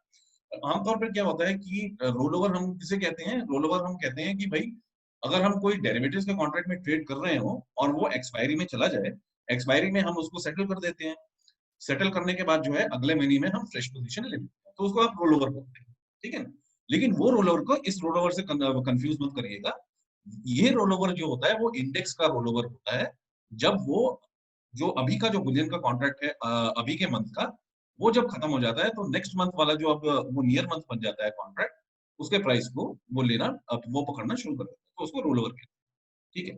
अब दूसरा जो है, ये इंडेक्स क्या ट्रैक करता है, ये इंडेक्स जो है सिर्फ प्राइस नहीं ट्रैक करता, ठीक है। इसका मतलब ये नहीं है कि जैसे अगर आप आज जो है गोल्ड 50,000 पे खुला और शाम को जो है 51,000 पे बंद हुआ, तो 1000 की जो मूवमेंट हुई तो मतलब इंडेक्स में भी जो ना 1000 का जंप हो जाएगा। नहीं, ऐसा नहीं होगा। इंडेक्स में आपका क्या होगा, इंडेक्स जो है वो कल के मुकाबले आज का जो परसेंटेज जो रिटर्न है उसको कैलकुलेट करता है, ठीक है, उसको जो है वो मेजर करता है, और उसका भी फॉर्मूला मैं आपको वो बताऊंगा बाद में। तो इसी को जो है ना हमने मेजर किया दिसंबर 31 2015 से, और उसकी वैल्यू 10,000 थी, तो अभी जो है आज के हिसाब से जो है वो वैल्यू लगभग 16,100 के आसपास है। अब ये सिंपल वेटेड इंडेक्स का जैसे मैंने आपको बताया। अब ये वेट कहाँ से आए, गोल्ड जो मैं आपको बता रहा हूँ कि 70.52 है और 29.48 जो सिल्वर है, ये वेट कहाँ से आया। तो as per SEBI guideline parameters जो है, पहले तो जो था कि 75% जो वेट है वो जो जो दोनों गोल्ड और सिल्वर के फ्यूचर्स कॉन्ट्रैक्ट ट्रेड हो रहे थे लास्ट जो 12 मंथ्स, उनमें उनकी जो है लिक्विडिटी कितने एक्टिव थे वो क्लाइंट। एक तो 75% वेट उसको दिया गया, और 25% वेट जो है हमने फिजिकल मार्केट साइज को दिया, क्योंकि ये फ्यूचर्स कॉन्ट्रैक्ट है। फ्यूचर्स कॉन्ट्रैक्ट आपका स्पॉट मार्केट पे डिपेंड होता है, तो स्पॉट मार्केट में जो फिजिकल ट्रेडिंग गोल्ड और सिल्वर की जो होती है वो लास्ट 5 ईयर्स उनका क्या एवरेज है, तो 25% वेट उसको दिया गया। तो ये पैरामीटर्स के हिसाब से जो है इस इंडेक्स को बनाया गया। तो उसमें जो है पाया गया कि 70.5 वेट जो है वो गोल्ड का होगा और सिल्वर का 29.5 होगा। और ये जो जैसे निफ्टी में होता है साल में आपका 2 बारी जो है वो वेट चेंज होता है, तो ये जो है साल में आपका एक बारी वेट चेंज होगा, वो पूरे साल के लिए एप्लीकेबल होगा। तो अभी तक जो जो अभी ये 70.5 और 29.5 जो वेट है, ये 31 दिसंबर 2020 तक रहेगा। 1 जनवरी अगले साल जो है 2021 जो है इसका नया वेट होगा, और ये जो भी वेट होगा ये आपको 3 महीने पहले जो है एक्सचेंज अपने सर्कुलर से बता देगी। अब इम्पोर्टेंट चीज जो है ना, जो इम्पोर्टेंट सबके लिए जो समझने वाले, इसके जो कॉन्ट्रैक्ट के जो डिटेल्स हैं वो क्या है, कॉन्ट्रैक्ट स्पेसिफिकेशंस आपके। एक तो पहली बात तो ये, और मेरे ख्याल से अजय जी ने भी ये बताया था कि जो आप अगर नॉर्मल गोल्ड और सिल्वर के जो कॉन्ट्रैक्ट हैं उसको ट्रेड करें तो अभी की वैल्यू देखें तो गोल्ड का कॉन्ट्रैक्ट कुछ 50-55 लाख के बीच का होगा, सिल्वर का जो है वो कुछ 18-19 लाख के आसपास होगा, ठीक है। तो तो ये जो आपका जो ट्रेडिंग यूनिट है, इसमें ये आपका 50 होगा, लॉट साइज आपका 50 होगा। तो जैसे मैंने आपको बोला इसके इंडेक्स की वैल्यू अभी लगभग जो है कुछ 16,100 16,200 के आसपास होगी, तो लगभग आपका जो कॉन्ट्रैक्ट होगा वो 8 लाख के आसपास का होगा, ठीक है। 1 रुपए के मूवमेंट में आपका 50 रुपए ऊपर और नीचे है, 50 रुपए की आपकी हार जीत है। टिक साइज यानी 1 रुपया है। मार्जिन आपका जो है जो आपका 5% होगा, या फिर जो आपका स्पैन होता है, जो वार मार्जिन आपका निकलता है, जो आप नॉर्मल गोल्ड के कॉन्ट्रैक्ट में देखते हो, और प्लस उसका 1% है। तो अभी मेरे ख्याल से वो जो है कुछ 12-13% के आसपास है। उसमें 1% जो ना उसको आप लगा लीजिए और ऐड कर लीजिए। तो इन दोनों में से जो भी हायर होगा वो आपका जो है मार्जिन होगा इसके। फिर आपका डेली प्राइस लिमिट जो जैसे कॉन्ट्रैक्ट स्पेसिफिकेशन में होता है, number of contracts in months को मैंने आपको पहले ही बताया कि 3 कॉन्ट्रैक्ट्स होंगे उसमें आपके, और मतलब वैसे साल के जो ना हर मंथ में 1 कॉन्ट्रैक्ट होगा, लेकिन साइमल्टेनियसली 3 कॉन्ट्रैक्ट ट्रेड होंगे, और एक कॉन्ट्रैक्ट की ड्यूरेशन जो है वो 3 महीना होगी। इंपॉर्टेंट चीज सबसे बड़ी इसमें कि ये कैश सेटल्ड कॉन्ट्रैक्ट है।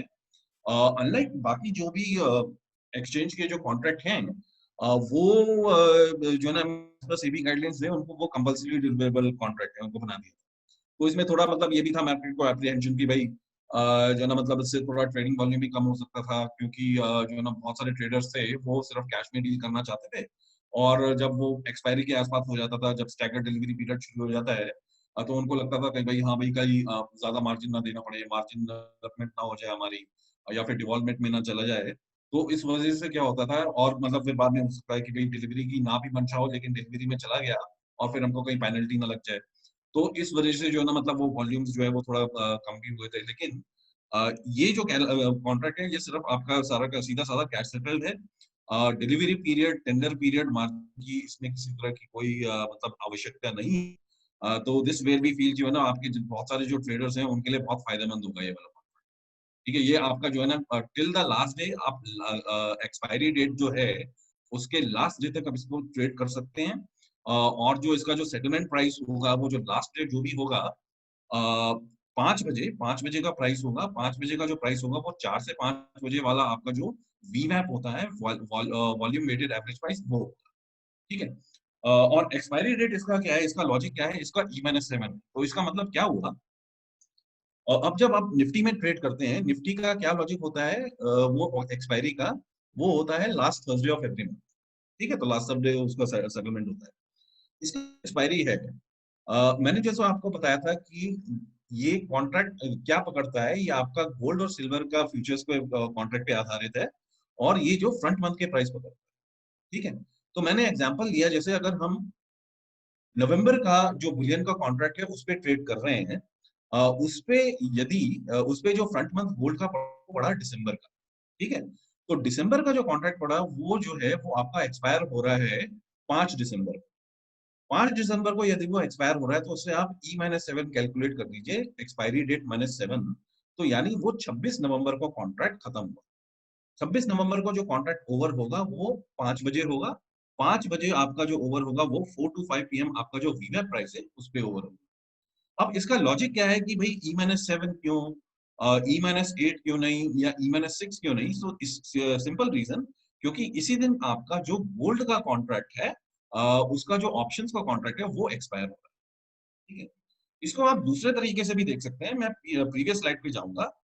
यही इसको आप रोल ओवर कहते हैं। रोल ओवर क्या मतलब होता है कि अगर 5 दिसंबर का आपका कॉन्ट्रैक्ट ओवर हो रहा है, 26 तारीख को आपका जो नवंबर का कॉन्ट्रैक्ट है बुलियन का वो आपका एक्सपायर हो जाएगा। उसके 2 दिन जो है ये रोल ओवर होगा। रोल ओवर का क्या मतलब हुआ कि 26 नवंबर तक तो जो है जो ये कॉन्ट्रैक्ट है गोल्ड का जो है 100% गोल्ड का दिसंबर का प्राइस पकड़ रहा था, क्योंकि वो उस समय फ्रंट मंथ था। लेकिन 26 नवंबर के बाद जो है उसको प्राइस कब कब करना चाहिए, जो नेक्स्ट वाला फ्रंट मंथ है वो जो है जो फरवरी में गोल्ड का कॉन्ट्रैक्ट एक्सपायर होगा। तो पहला जो रोल ओवर का दिन होगा उस दिन 50% प्राइस जो है हम जो है इसको दे देंगे, जो अभी जो नियर मंथ है गोल्ड का वो चला जाएगा, और 50% प्राइस हम नेक्स्ट मंथ को दे देंगे, जो कि फरवरी का मंथ है, जो अब नियर मंथ बन जाएगा। और नेक्स्ट जो दिन है जो 29 नवंबर हुआ, वो आपका उस दिन 100% जो वेट है वो जो है शिफ्ट हो जाएगा आपका नेक्स्ट मंथ को, फरवरी का, क्योंकि वो जो है नियर मंथ बन जाएगा। तो ये ऐसे भी आप देख सकते हैं, जो कि जब भी आपका जो स्टैगर डिलीवरी पीरियड है उससे 2 दिन पहले कॉन्ट्रैक्ट ओवर हो जाएगा।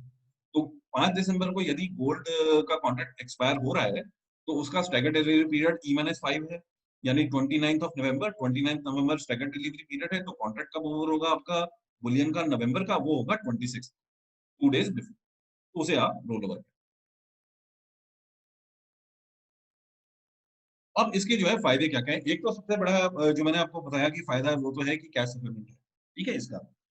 तो cash settlement that is where we expect कि जितने भी आपके मतलब अलग अलग इन्वेस्टर्स हैं, चाहे हेजर्स हैं चाहे ट्रेडर्स हैं, उनको फायदा है। एक तो कैश सेटलमेंट है। दूसरा ये कि जो है कंपेयर टू गोल्ड और सिल्वर का जो नॉर्मल कॉन्ट्रैक्ट होता है, देखिए बहुत सारे आपके मतलब क्लाइंट्स होंगे, ट्रेडर्स होंगे, वो नॉर्मली जो है गोल्ड के कॉन्ट्रैक्ट में, सिल्वर के कॉन्ट्रैक्ट में अगर उनका आप साइज देखोगे उस पर जो आपका मार्जिन लगेगा वो बहुत ज्यादा है। मेरे अजय जी ने भी एक स्लाइड दिखाई थी कि अगर जो है 52 लाख 55 लाख का गोल्ड का कॉन्ट्रैक्ट है, उसमें अगर आप वार अभी जो है वार जो है ये 5% तो हाई है जो स्पैन आ रहा है जिसपे कैलकुलेट हो रहा है, आप वार इस पे मार्जिन दे रहे हैं कुछ 13% 14%, तो मेरे ख्याल से जो है ना कुछ आपका जो 7 लाख के आसपास जो है ना आपको मार्जिन ही देना पड़ता है। लेकिन इसमें जो है आपको मार्जिन जो है कुछ अभी का अगर आप प्राइस देखोगे, जो इंडेक्स की वैल्यू है कुछ 16,000 के आसपास है, तो उसके हिसाब से आप देखोगे तो अभी आपको जो है मार्जिन सिर्फ 1,20,000 के आसपास देना। तो एक तो पहले कि 6-7 गुना जो है आपका मार्जिन वैसे ही इसमें मार्जिन की ऑब्लिगेशन कम हो जाए, ठीक है।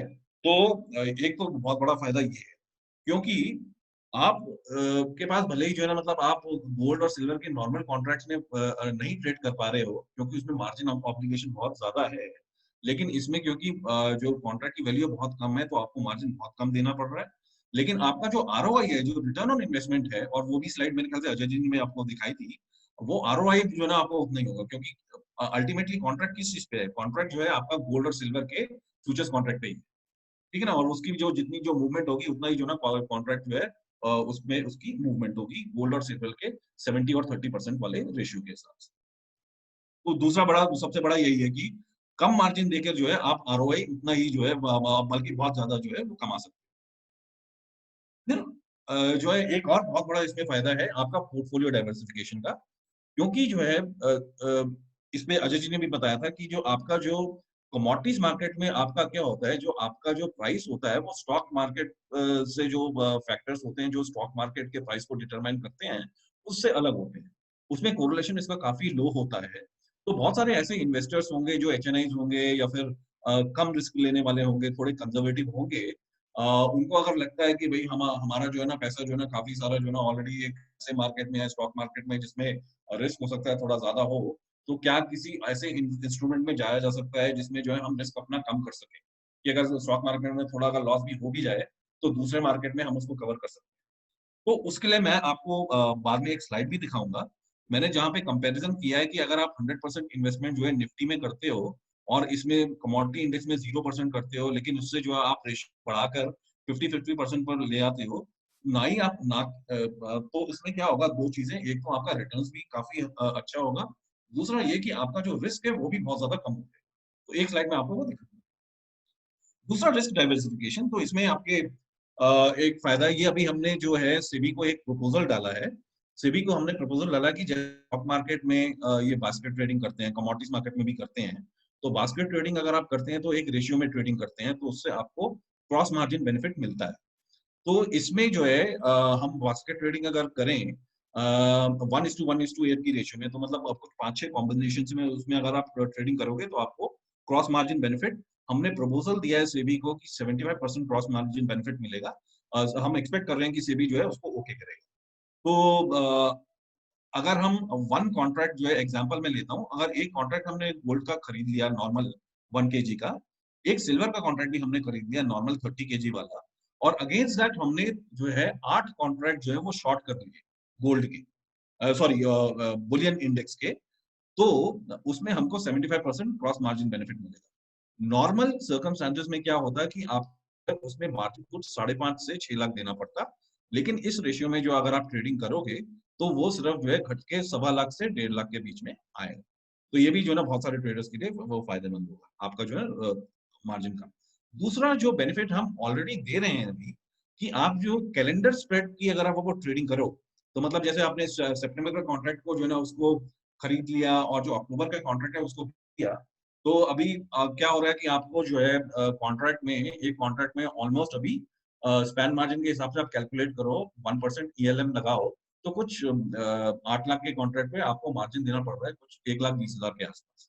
तो दोनों कॉन्ट्रैक्ट में आप करोगे तो 2,40,000 की आपकी जो है पोजीशन बनी, ठीक है। उसमें आपको 75% बेनिफिट अभी मिल रहा है, तो आपको जो है आपको जो मार्जिन देना पड़ेगा वो सिर्फ 60,000 देना पड़ेगा अगर आप कैलेंडर स्प्रेड ट्रेडिंग करते हो। एक वो भी है इसमें फायदा। कैश सेटलमेंट, ये इसका मैंने फायदा ऑलरेडी आपको बता दिया है, तो ये भी मैंने आपको फायदा बता दिया, क्योंकि कैश सेटलमेंट है तो आपको टेंडर पीरियड, डिलीवरी पीरियड कोई भी एप्लीकेबल इसमें नहीं है। सीधा साधा कैश सेटलमेंट है, बाइंग और सेलिंग प्राइस का जो डिफरेंस है वो DDR के साथ जो सेटल होगा उस पर आपका जो ना वो सेटलमेंट। आप ब्रेक इवन जो है आप उसको 2 टिक्स में कर सकते हो। मतलब क्या हुआ इसका, कि जैसे मैंने आपको बताया था कि 50 जो है ना लॉट साइज है, 1 रुपए पे 50 रुपए की मूवमेंट होती है ऊपर और नीचे। अगर आप अपना पर ट्रेड जो है कॉस्ट निकालो, उसमें अगर आप स्टैम्प ड्यूटी लगाओ और उसमें आप CTT लगाओ, तो ऑलमोस्ट बिटवीन 90 टू 95 रुपीज जो है, मेरे ख्याल से 96 रुपीज के आसपास आपका पर ट्रेड की कॉस्ट आती है। पर ट्रेड की कॉस्ट अगर 96 आती है तो 2 टिक्स में यानी आप बाहर आ सकते हो, क्योंकि एक टिक में 50 रुपए की मूवमेंट, ठीक है। और आप में से अगर कोई वो ब्रोकर होगा, तो मतलब उनके अगर क्लाइंट्स वगैरह होंगे, उनसे अगर आप वो ये ब्रोकरेज चार्ज करते हो तो आप हमने निकाल सकते हो कि हम एक 3 टिक में या 4 टिक में बाहर आ सकते हैं। तो ये इसके फायदे हैं, और भी बहुत फायदे हैं, मैं वो आपको लेटर बताऊंगा। तो अभी हमने रिकैप किया कि क्या क्या है ऑलरेडी। एक तो गोल्ड का नॉर्मल कॉन्ट्रैक्ट है 1 kg का, वो ट्रेड हो रहा है। सिल्वर का नॉर्मल 1 kg का कॉन्ट्रैक्ट वो ट्रेड हो रहा है एक्सचेंज में, ठीक है। वो तो फ्लैगशिप जो है ना वो प्रोडक्ट्स हैं MCX के। इस पे जो है गोल्ड का एक इंडिविजुअल इंडेक्स बनेगा, फिर सिल्वर का इंडिविजुअल इंडेक्स बनेगा। इनको इनके वेट से मल्टीप्लाई कर दिया जाएगा तो आपका बुलियन के सेक्टर का इंडेक्स बन जाएगा। ये अंडरलाइंग होगा, और ये इस अंडरलाइंग जो है इससे डेरिवेटिव्स का कॉन्ट्रैक्ट बनेगा जो कि आपका बुलियन इंडेक्स फ्यूचर्स होगा। और ये मतलब जैसे मैंने आपको बताया था 12 महीने, मतलब हर महीने का एक कॉन्ट्रैक्ट, एक बारी में 3 कॉन्ट्रैक्ट साइमल्टेनियसली ट्रेड करेंगे। एक कॉन्ट्रैक्ट की ड्यूरेशन 3 मंथ्स होगी। दिस इज जस्ट रेफरेंस के लिए कि कैलकुलेशन जो है ना मतलब ये कैसे है। एज ट्रेडर्स इतना ज्यादा आपको मतलब वो उसमें डिटेल्स में जाने की जरूरत नहीं है। Towards the end of the presentation जो है मैं आपको एक्सचेंज की वेबसाइट में भी लेके जाऊंगा, जहाँ पे ये इसकी पूरी डिटेल डॉक्यूमेंटेशन करी गई है। एक पूरा डॉक्यूमेंट बनाया हमने 25 पेज का, कि ये जो इंडेक्स है ये कैसे कैलकुलेट हुआ, क्या इसके कंस्ट्रक्शन मतलब पैरामीटर्स वगैरह थे, सेबी के गाइडलाइंस वगैरह क्या क्या थे। ठीक है, तो बस यही है कि आपका जो गोल्ड इंडेक्स है T-1, गोल्ड इंडेक्स T-1, अगर गोल्ड इंडेक्स आप कैलकुलेट करोगे T-1 multiplied by futures price of gold today over futures price of gold yesterday. ठीक है, तो अगर हम 31 दिसंबर 2015 से कैलकुलेट करना शुरू करें, जब हमने पहला इंडेक्स कैलकुलेट करना शुरू किया, जब उसकी वैल्यू 10,000 थी, और अभी हम अगर जो है ना 24 जुलाई में अभी हम खड़े हैं, तो रोज इसी फार्मूला के हिसाब से आप कैलकुलेट करना शुरू कर दो, तो गोल्ड की जो वैल्यू है इंडेक्स की वो 17,200 के आसपास है। ठीक है, 24 जुलाई को जो है अगर वो कैलकुलेट करना है इंडेक्स की वैल्यू, तो क्या क्या चाहिए हमको एक तो आपका जो है ना गोल्ड इंडेक्स T-1 की वैल्यू चाहिए, जो ऑलरेडी आप कैलकुलेट कर चुके हो। ठीक है, आपको आज के फ्यूचर्स की वैल्यू चाहिए, जो ये है 51035, और कल का जो फ्यूचर्स का भाव था 50700। फॉर्मूला में डाल दीजिए, जो आपकी इंडेक्स की वैल्यू जो है आएगी, और यही जो है आपका पूरा कैलकुलेट होता रहेगा जो है दिन भर में जब भी जो भी ट्रेडिंग आवर्स है। ठीक इसी तरह से आपकी जो है सिल्वर की इंडेक्स जो है उसको कंस्ट्रक्ट किया जाएगा। अब ये स्लाइड सिर्फ ये दिखाती है कि ये जो इंडेक्स का जो कंस्ट्रक्शन का मेथड है ये कितना एक्यूरेट है। ये जो आपका ये जो आपका जो गोल्ड का जो इंडेक्स है, गोल्ड का इंडेक्स इसका बना है आपका जो गोल्ड के फ्यूचर्स के कॉन्ट्रैक्ट पे बना है। तो गोल्ड का फ्यूचर्स का जो कॉन्ट्रैक्ट है, वो जितना percentage movement on A daily basis होगा उतना ही तो आपके गोल्ड इंडेक्स में होगा, है ना। तो मतलब आप ये देखिए, हमने जो है ना आपको ये दिखाया भी है यहाँ पे पूरा 1 वीक का, कि जितना भी परसेंटेज मूवमेंट जो है गोल्ड का फ्यूचर्स का हो रहा है, उतना ही आपका इंडेक्स में होगा 0.1। तो कई लोग ऐसे ये भी पूछ सकते हैं कि भाई सिर्फ गोल्ड के इंडेक्स में ट्रेडिंग क्यों नहीं कर सकते, सिल्वर के इंडेक्स में इंडिविजुअल क्यों नहीं कर सकते। उसका कोई फायदा नहीं है सर। क्यों? क्योंकि जो है जो परसेंटेज मूवमेंट आपको जो है फ्यूचर्स के कॉन्ट्रैक्ट में मिलेगी, वो तो इसमें भी मिलेगी ना। तो वही प्रोडक्ट जो है आपको वो डुप्लीकेशन है। फायदा कब है? फायदा तब है आपका जब आपको इसका जो है इसका सेक्टर का इंडेक्स आया जाए और उस इंडेक्स में ट्रेडिंग। एक क्वेश्चन ये आया था कि मार्जिन जो है ना उसका कैसे था। ये मार्जिन जो है इसमें सर आपका जो मार्जिन लगेगा ये या तो 5% हायर और 5, और स्पैन बेस्ड जो बार जो ना प्लस मिनिमम 1%। सो स्पैन ये वही है, उसी तरह से लॉजिक है जो आपका गोल्ड का जो नॉर्मल के कॉन्ट्रैक्ट होता है, उस पे जो आप जो ना मतलब अभी मेरे ख्याल से 12 से 13% के बीच में वो है, प्लस आपका 1%, तो ऑलमोस्ट 14% आपका जो है ना मार्जिन वो लग रहा है। ठीक है, तो वही इसमें अभी जो है वो लग रहा है, वो इसलिए स्पैन थोड़ा अभी हाई इसलिए है क्योंकि जो गोल्ड और सिल्वर जो है हमने देखा था पिछले जो है ना 5-6 महीने में उसकी फ्लक्चुएशन बहुत ज्यादा है। तो अगर फ्लक्चुएशन कम होगी तो आपका जो है ना स्पैन मार्जिन में ये कम होगा। ठीक है, तो आप देख लीजिए, अगर अभी गोल्ड का जो भाव चल रहा है, ये सॉरी जो इंडेक्स का, वो अगर 16,000 के आसपास चल रहा है, तो 50 टाइम्स उससे मल्टीप्लाई कर दीजिए, 8 लाख का आपका कॉन्ट्रैक्ट आ जाएगा। 8 लाख पे आप जो है 13% प्लस 1% 14% आप देख लीजिए, वो आपका मार्जिन आपका हो जाएगा। या तो वो होगा या हायर ऑफ 5%, इन दोनों के बीच में। तो ऑब्वियसली अभी ये हाई है, तो इसलिए जो है वो आपका 14% का मार्जिन लगेगा।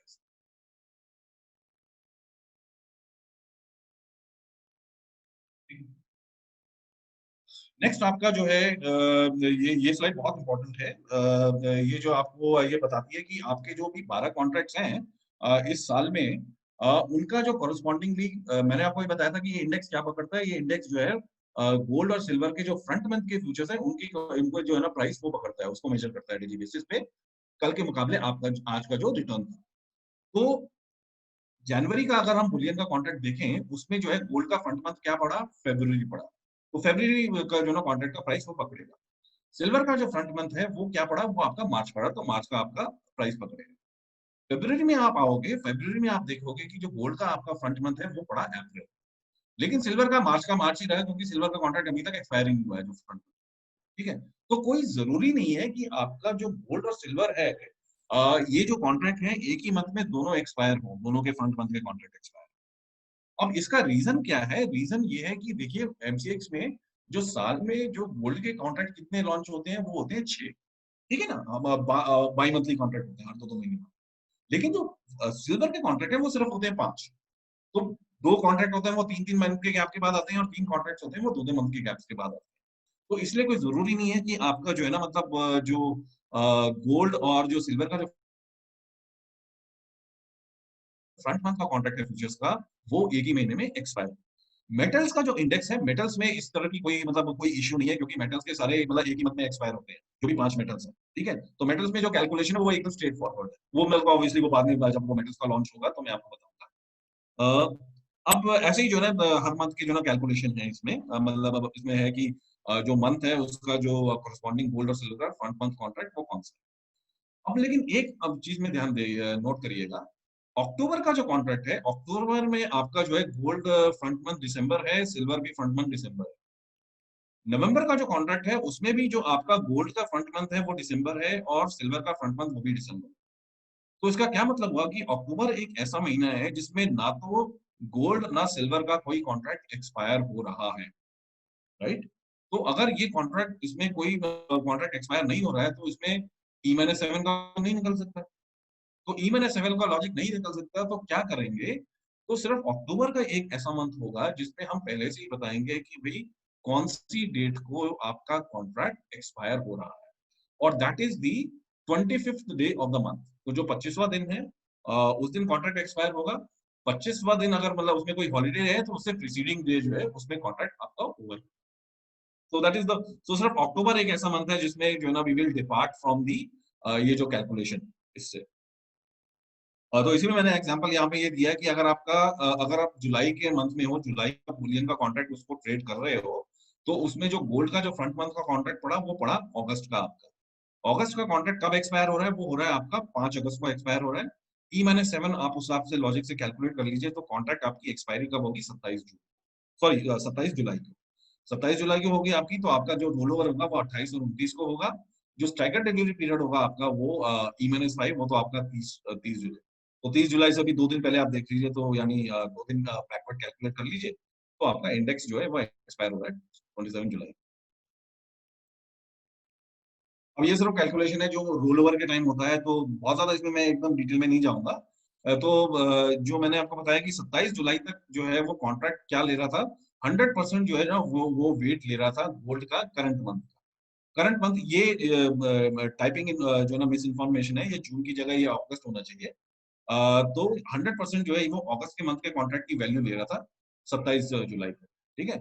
लेकिन 28 जुलाई को जो है ना वो इंडेक्स हमने रोल ओवर करी, हमने शिफ्ट करी, ठीक है, क्योंकि नेक्स्ट मंथ का प्राइस जो है उसको पकड़ना है। तो उस दिन जो हमने फॉर्मूला तो वही है आपका, gold index T-1 multiplied by futures price today over futures price yesterday. 50% जो है हमने वेट दिया करंट मंथ को, जो अब चला जाएगा 52591, और 50% हमने वेट दिया नेक्स्ट मंथ को, अक्टूबर वाला, जो कि अब करंट मंथ बन जाएगा, और इसके प्राइस जो है वो लेना चालू कर देगा। तो 52678, और डिवाइड भी इसको इसी लॉजिक से किया। 29 जुलाई को आप देखेंगे, 29 जुलाई को हमने पूरी 100% जो वेट है उसको शिफ्ट कर दी नेक्स्ट मंथ को, जो कि अब नियर मंथ बन गया, अक्टूबर के मंथ का कॉन्ट्रैक्ट। तो 53039 divided by 52678, futures price today minus divided by future price yesterday. और ये भी कैलकुलेशन का मेथड जो है बहुत एक्यूरेट है, क्योंकि अगर आप देखोगे गोल्ड का जो नियर मंथ और नेक्स्ट मंथ है, उसका जो कोरिलेशन है वो बहुत हाई है, 98% और 99%। तो यही जो है एक्सचेंज जो है अपनी तरफ से बैकएंड से जो है ना कैलकुलेशन करेगा। अब आपने गोल्ड का इंडेक्स देखा कैसे बनता है, उसी तरह से आपका सिल्वर का भी इंडेक्स बन जाएगा। ये दोनों आपका बन जाएगा। फिर आपको इनको उनकी वेट डालनी है। वेट आपको पता है कि भाई गोल्ड का 70, सिल्वर 29.5 है। आपका इंडेक्स जो है बुलियन का बन गया। जब भी इंडेक्स बनता है शुरू में पहले दिन, तो उसको जो है ना 1 से डिवाइड करते हैं, और फिर बाद में जब भी वो इंडेक्स को रीबैलेंस करते हैं, मींस जब उसका वेट चेंज करते हैं, तो वो डिवाइजर भी इसलिए थोड़ा चेंज करना पड़ता है, ताकि उसको एडजस्ट करना पड़ता है, ताकि वो एक्यूरेट वैल्यू ले। तो 2015 से निफ्टी में क्या होता है, निफ्टी में साल में 2 बारी ये चेंज होता है। बुलियन इंडेक्स में साल में 1 बार ही होगा। तो 2015 से जो है डिवाइजर भी 4 बारी यानी बदल चुका है। तो अभी जो है डिवाइजर की वैल्यू कुछ 1.009 के आसपास। ये मैंने आपको थोड़े जो फायदे बताए थे, एक तो ये कि कितना आप कैलकुलेट कर सकते हो कि कितना टिक साइज आपको चाहिए इसमें। कॉन्ट्रैक्ट वैल्यू यदि आपकी 8 लाख है, प्रॉफिट 50 रुपए है, एक पे 50 रुपए की मूवमेंट, स्टैंप ड्यूटी और सीटीडी अगर आप लगाओगे तो 96 रुपीज जो है टोटल कॉस्ट आपकी पड़ी। तो आप कैलकुलेट कर सकते हो कि हमें हमको 2 टिक में बाहर हम आ सकते हैं, ठीक है। ये आपका डीडीआर कैलकुलेशन है कि भी जो सेटलमेंट है वो कैसे होगा, ये वही फॉर्मूला जो मैंने आपको बताया उसी के हिसाब से है। 27 जुलाई को यदि आप गोल्ड का कॉन्ट्रैक्ट वो एक्सपायर हुआ और 20 तो हॉलीडे ऑफ कोर्स 25 26 को पड़े तो 24 जुलाई उसकी जो क्लोजिंग है वो आपका T-1। आपको क्या-क्या चाहिए? आपको गोल्ड फ्यूचर्स के कॉन्ट्रैक्ट के प्राइस चाहिए, आपको इंडेक्स और सिल्वर इंडेक्स के प्राइस चाहिए, वैल्यू आपके पास ऑलरेडी आपको पता है कि आपका वेट कितना है, गोल्ड का कितना है, सिल्वर का कितना है, up to 6 decimal places, divisor भी आपको पता है 6 डेसिमल प्लेसेस इतना है, और 27 जुलाई के आपके इंडिकेटिव जो 5 बजे की जो प्राइसेस है वीवैट के हिसाब से 4 टू 5 पीएम के बीच में जो कैलकुलेट है वो ये, वो आपने फॉर्मूला में डाल दिया तो आपको पता चल गया कि आपका जो सेटलमेंट रेट है वो इतना। अब इम्पोर्टेंटली वैसे साइक्लिकलिटी जो है ना वो तो अजय जी ने आपको ऑलरेडी बता दी है कि इंडेक्स में जो है ना वो जो कमोडिटीज जो प्राइसेस जो है उनके बदलते हैं, उनमें जो फ्लक्चुएशन होती है वो साइक्लिकलिटी के हिसाब से आती है। ठीक है, तो इसमें जो है ये उन इन्वेस्टर्स के लिए है जो अगर अपनी मार्केट को अच्छी तरह से टाइम एग्जिट टाइम और एंट्री टाइम जो है उसको देख सकें, तो फ्लक्चुएशन मतलब आप कई इन्वेस्टमेंट इंस्ट्रूमेंट्स में फ्लक्चुएशन देखते हैं कि हाँ भाई अगर साल में 10% रिटर्न देगा क्या, 15% रिटर्न देगा क्या। ठीक है, तो इसमें हमने आपको ये बताया कि आपका जो बुलियन इंडेक्स है 2016 में अगर आप हाईएस्ट और लोएस्ट वैल्यू का जो है डिफरेंस निकालें तो उसमें 30% का गैप, वो ये अच्छा रिटर्न है, मतलब अगर कोई एंट्री एग्जिट सही वक्त पे करे तो 30% रिटर्न मिल सकता है हमको। 2017 में 14% है, 2020 में जो है ना 42% है। तो इससे जो है आपका मतलब बहुत सारे आपके मतलब जो इन्वेस्टर्स हैं वो इस तरह की स्ट्रेटजी को अगर वो गोल्ड और सिल्वर के प्राइस को ट्रैक कर रहे हैं वो इसको अच्छी तरह से बना सकते हैं। ये आपका जो है अगर आप ऑलरेडी कुछ रिसर्च कर रहे हो, टेक्निकल रिसर्च या फंडामेंटल रिसर्च, अजय जी भी काफी उसमें मतलब बता सकते हैं। जैसे आपको आपने कैलकुलेट किया कि हाँ भाई 200 पॉइंट जो है हम एक्सपेक्ट कर रहे हैं कि रिलायंस जो है अगले 10-15 दिन में मूव करेगा, तो 200 पॉइंट अगर मूव करेगा 200 रुपए तो उससे इंडेक्स की वैल्यू में कितना फर्क पड़ेगा। और अपने क्लाइंट्स को आप जो है ना ट्रेडिंग कॉल दे सकते हो कि हाँ भाई इंडेक्स हमको परचेज करना चाहिए, सेल करना चाहिए। तो ठीक उसी तरह की कैलकुलेशन आप इसमें भी कर सकते हो। हम ये 5 साल की जो ना हमारा जो है वो कैलकुलेशन है, जो कोरिलेशन गोल्ड और सिल्वर के बीच में 74% के आसपास का है, बात बहुत हाई है। अगर 10 रुपए गोल्ड मूव करता है, सिल्वर कुछ भी नहीं करता है, तो आपका जो है बुलियन इंडेक्स में 2.39 पॉइंट्स का फर्क पड़ता है। सिल्वर अगर आपका जो है 10 रुपए मूव करता है, गोल्ड कुछ भी नहीं करता तो 0.6 पॉइंट्स। दोनों अगर 10 रुपए जो ना ऊपर नीचे होते हैं तो 3 पॉइंट्स का आसपास इंडेक्स में फर्क पड़ता है। और 10 रुपए की चाल जो है ना कोई दिन में बहुत बड़ी नहीं है गोल्ड और सिल्वर के लिए। तो मतलब ये आप कैलकुलेशन स्प्रेडशीट में एक्सेल में वो आप ये निकाल सकते हो।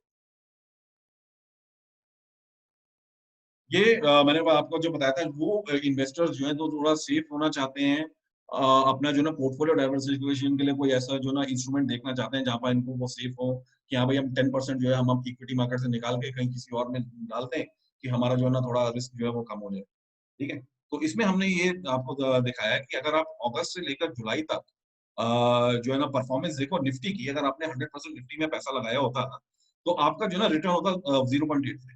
अब ऑब्वियसली ये 0.85 ये बहुत कम है, इसलिए क्योंकि आपने देखा होगा कि कोरोना के वायरस के बाद जो है 4-5 महीने जो है काफी मार मतलब स्टॉक मार्केट ने खाई है, ऑब्वियसली थोड़ा रिकवर जरूर किया है पिछले कुछ समय, लेकिन ओवरऑल हाँ उस वक्त जो है उसकी जो रिटर्न थी वो 0.85। अगेंस्ट दैट जो है आपका जो रिस्क है वो आप देखो कितना था 31% के आसपास। ठीक है, अब उसी समय अगर आपने 10% जो है ना पैसा निफ्टी से निकाल के बुलियन इंडेक्स में लगा दिया होता था, ठीक है, निफ्टी में आपका 90% रहता है, तो आप देखते हैं तो पहले आपका रिटर्न जो है वो बहुत वो काफी हो जाता, मतलब 5% 4% तो वैसे ही कम कर। दूसरा जो इंपॉर्टेंट चीज आपकी जो वॉलिटिलिटी है वो जो है ना वो भी कम हो जाती है 31% से 28%। ऐसे करते करते अगर आप इसको बैलेंस कर देते हैं जहां पे आप 50% पैसा निफ्टी में लगाते और 50% जो है आप अपना बुलियन इंडेक्स में लगाते, तो आपका जो है रिटर्न जो है उसी वक्त जो है जहां पे अगर आप निफ्टी में 100% आपने लगाया तो 1% था, यहाँ पे आपका सीधा 23% हो गया, 23% हो जाता है। और जो इंपॉर्टेंट थिंग आपकी जो आपका जो रिस्क है वो बहुत कम हो गया, 31% से घट के जो है 19% हो गया, तो 30-40% जो है ना वो कम। तो बहुत सारे इन्वेस्टर्स लोगों के लिए जो है ना ये स्ट्रैटेजी जो है ना मतलब काफी फायदेमंद साबित हो सकती है जो अपने इन्वेस्टमेंट्स को बचा के रखना चाहते हैं। ये भी आपकी जो ना ट्रेडिंग कॉल्स आप दे सकते हो, अगर आपने टेक्निकल फंडामेंटल एनालिसिस जो अगर की है, रिसर्च रिपोर्ट्स वगैरह आप पढ़ते हो, गोल्ड और सिल्वर के प्राइस को ट्रैक करते हो, तो अगर एक्सपेक्ट कर सकते हो कि हाँ भाई हम एक्सपेक्ट कर रहे हैं कि आप over the next 10 days gold जो है वो इतना 1.96% की रिटर्न देगा, सिल्वर जो है 2.46 की रिटर्न देगा, तो उससे जो है आप इंडेक्स की वैल्यू को भी प्रिडिक्ट कर सकते हैं। आप इसको सिर्फ एक्सट्रैक्टुलेट कर दो, एक्सेल स्प्रेडशीट में डाल दो। आपको क्या क्या चाहिए, बस इसको एक्सट्रैक्टुलेट कर दो जो है गोल्ड और सिल्वर के जो ना फ्यूचर्स के प्राइस पे। फ्यूचर्स प्राइस अगर गोल्ड का 51,000 है, सिल्वर का 61 है, तो एक्सपेक्टेड प्राइस आपने निकाल दी। उससे आपका जो ना इंडेक्स जो ना उसका भी एक्सपेक्टेड वैल्यू आ सकती है ये, ठीक है। उसके अलावा आपको क्या चाहिए, इंडेक्स के जो वेट है वो चाहिए, वो ऑलरेडी आपके पास है, आपको पता है पूरे साल गोल्ड का ये वेट है और सिल्वर का ये है। आपको ये भी पता है कि डिवाइजर इतना है, ठीक है, तो उससे आप जो है इसकी वैल्यू को प्रेडिक्ट कर सकते हैं। बाकी ये मैं इसमें नहीं जाऊंगा, ये एल्गो ट्रेडिंग है। एक लास्ट स्लाइड है, इसमें मैं आपको ध्यान देना चाहूंगा कि कंपेयर टू इक्विटी इंडेक्स जो है, जो कमोडिटी इंडेक्स है वो किस तरह से जो ना अलग है। इक्विटी इंडेक्स जो है वो जो ना it is basically a price weighted index. Price weighted index में यही होता है कि आपके जो स्टॉक होते हैं उसको आप किससे मल्टीप्लाई करते हो, जो मार्केट प्राइस होता है उसको आप total number of outstanding stock जो होता है, जो मतलब स्टॉक जो प्रमोटर के साथ पास नहीं पास होते हैं, उसको आप इसमें इंक्लूड नहीं करते, जो स्टॉक अवेलेबल होते हैं मार्केट पे ट्रेडिंग करने के लिए, तो आउटस्टैंडिंग नंबर ऑफ शेयर्स होते हैं, तो उससे आपकी जो ना वेट जो है आप निकालते हो उसको निफ्टी में। कमोडिटी इंडेक्स में क्या होता है, कमोडिटी इंडेक्स में आउटस्टैंडिंग नंबर ऑफ कमोडिटीज या इस तरह का कोई फंडा नहीं है। तो इसमें हम पहले से ही आपको बता रहे हैं कि वेट क्या है, ये हम आपको पहले पब्लिश करके दे रहे हैं कि इस साल जो आपका गोल्ड का वेट है वो 70.5 है और जो सिल्वर का वेट है वो 29.5 है। ये इसके अलावा जो है एक मैं आपको बस वो शेयर करना चाहता हूँ कि हमारा जो जैसे मैंने आपको बताया कि अगर आप थोड़ा ज्यादा जानकारी लेना चाहते हैं कि जो इंडेक्स है वो कैसे बना, क्या कैलकुलेट हुआ, क्या क्या पैरामीटर्स हैं, तो आप मार्केट डेटा में जाइएगा। मार्केट डेटा में आपको जो है ना सेकंड कॉलम में थर्ड रो में एक्सचेंज की जो वेबसाइट है, IMCX आई कॉम्प्लेक्स इंडिसेस। तो एक तो वैसे जितने भी 7 इंडिसेस ऑलरेडी जो है ना एक्सचेंज की तरफ से डिसिमिनेट है, रेफरेंस के लिए हैं, ये ट्रेडिंग के लिए नहीं है। ये भी जो है ना आपको इंडिकेट दे सकते हैं कि हाँ भाई कल के मुकाबले, और मतलब ये भी चेंज होते रहते हैं प्राइस, तो इसको अपडेट किया जाता है रेगुलरली, और ये ऑलरेडी है आपके रेफरेंस के लिए। जो ट्रेडिंग के लिए अभी जो अवेलेबल है वो आपका बुलियन का इंडेक्स है। ये इसमें नीचे आपके जो है मेथोडोलॉजी डॉक्यूमेंट है, मेथोडोलॉजी डॉक्यूमेंट में आपको सारी इंफॉर्मेशन मिल जाएगी इंडेक्स की, कि इसमें सभी के क्या क्या पैरामीटर्स थे, क्या कंस्ट्रक्ट हुआ था, क्या क्या मतलब इसमें वेट दिया गया था किस चीज को, ठीक है, तो ये सब आप एक बार पढ़ सकते हैं। दूसरा ये कि प्रोडक्ट्स में अगर आप जाएंगे तो यहाँ पे अभी हमने इसकी कॉन्ट्रैक्ट स्पेसिफिकेशन की डिटेल्स निकाली है। तो जो आपका बुलियन इंडेक्स है ये आपको इसकी पूरी कॉन्ट्रैक्ट स्पेसिफिकेशन है, इसकी सारी डिटेल्स इसमें है, जो मैंने आपको थोड़ा अभी डिटेल दिया है कॉन्ट्रैक्ट स्पेसिफिकेशन में। ट्रेडिंग टाइमिंग, आपका जो मार्जिन है वो सब सब इसमें है। और ये जो चार्ट है, ये आपका चार्ट ये बताता है कि हाँ भाई 12 जो कॉन्ट्रैक्ट्स होंगे हर साल, हर महीने जो एक कॉन्ट्रैक्ट लॉन्च होगा, तो उसका कॉन्ट्रैक्ट मंथ कौन होगा, उसका एक्सपायरी मंथ कौन सा होगा। तो जैसे मैंने आपको बताया कि एक कॉन्ट्रैक्ट जो है उसका ड्यूरेशन जो है वो 3 मंथ्स का होगा। वो सारी इन्फॉर्मेशन इसमें है। इसके अलावा हिस्टोरिकल डेटा जो है वो भी आपको मिल सकता है, मार्केट डेटा में ही आप जाइएगा, इंडिसेस है, नीचे जो है ना आपकी काफी फैक्ट शीट्स वगैरह हैं इसका। तो ये सारा का सारा जो है इसमें आपको काफी जो है डिटेल्स मिल सकती हैं, थोड़ा जो कोई रिसर्च करना चाहता है। इस तरह का चार्ट जो है ना ये अजय जी में हमने भी आपको दिखाया था। तो ये सब जो है ना आप इसको आप यूज कर सकते हैं टू कम आउट विद आपकी अपनी जो स्ट्रेटजीज वगैरह हैं। So with that I come to an end, मैं अब इसको क्लोज करता हूँ, और अगर आपके कोई क्वेश्चंस वगैरह हैं तो प्लीज पूछिए।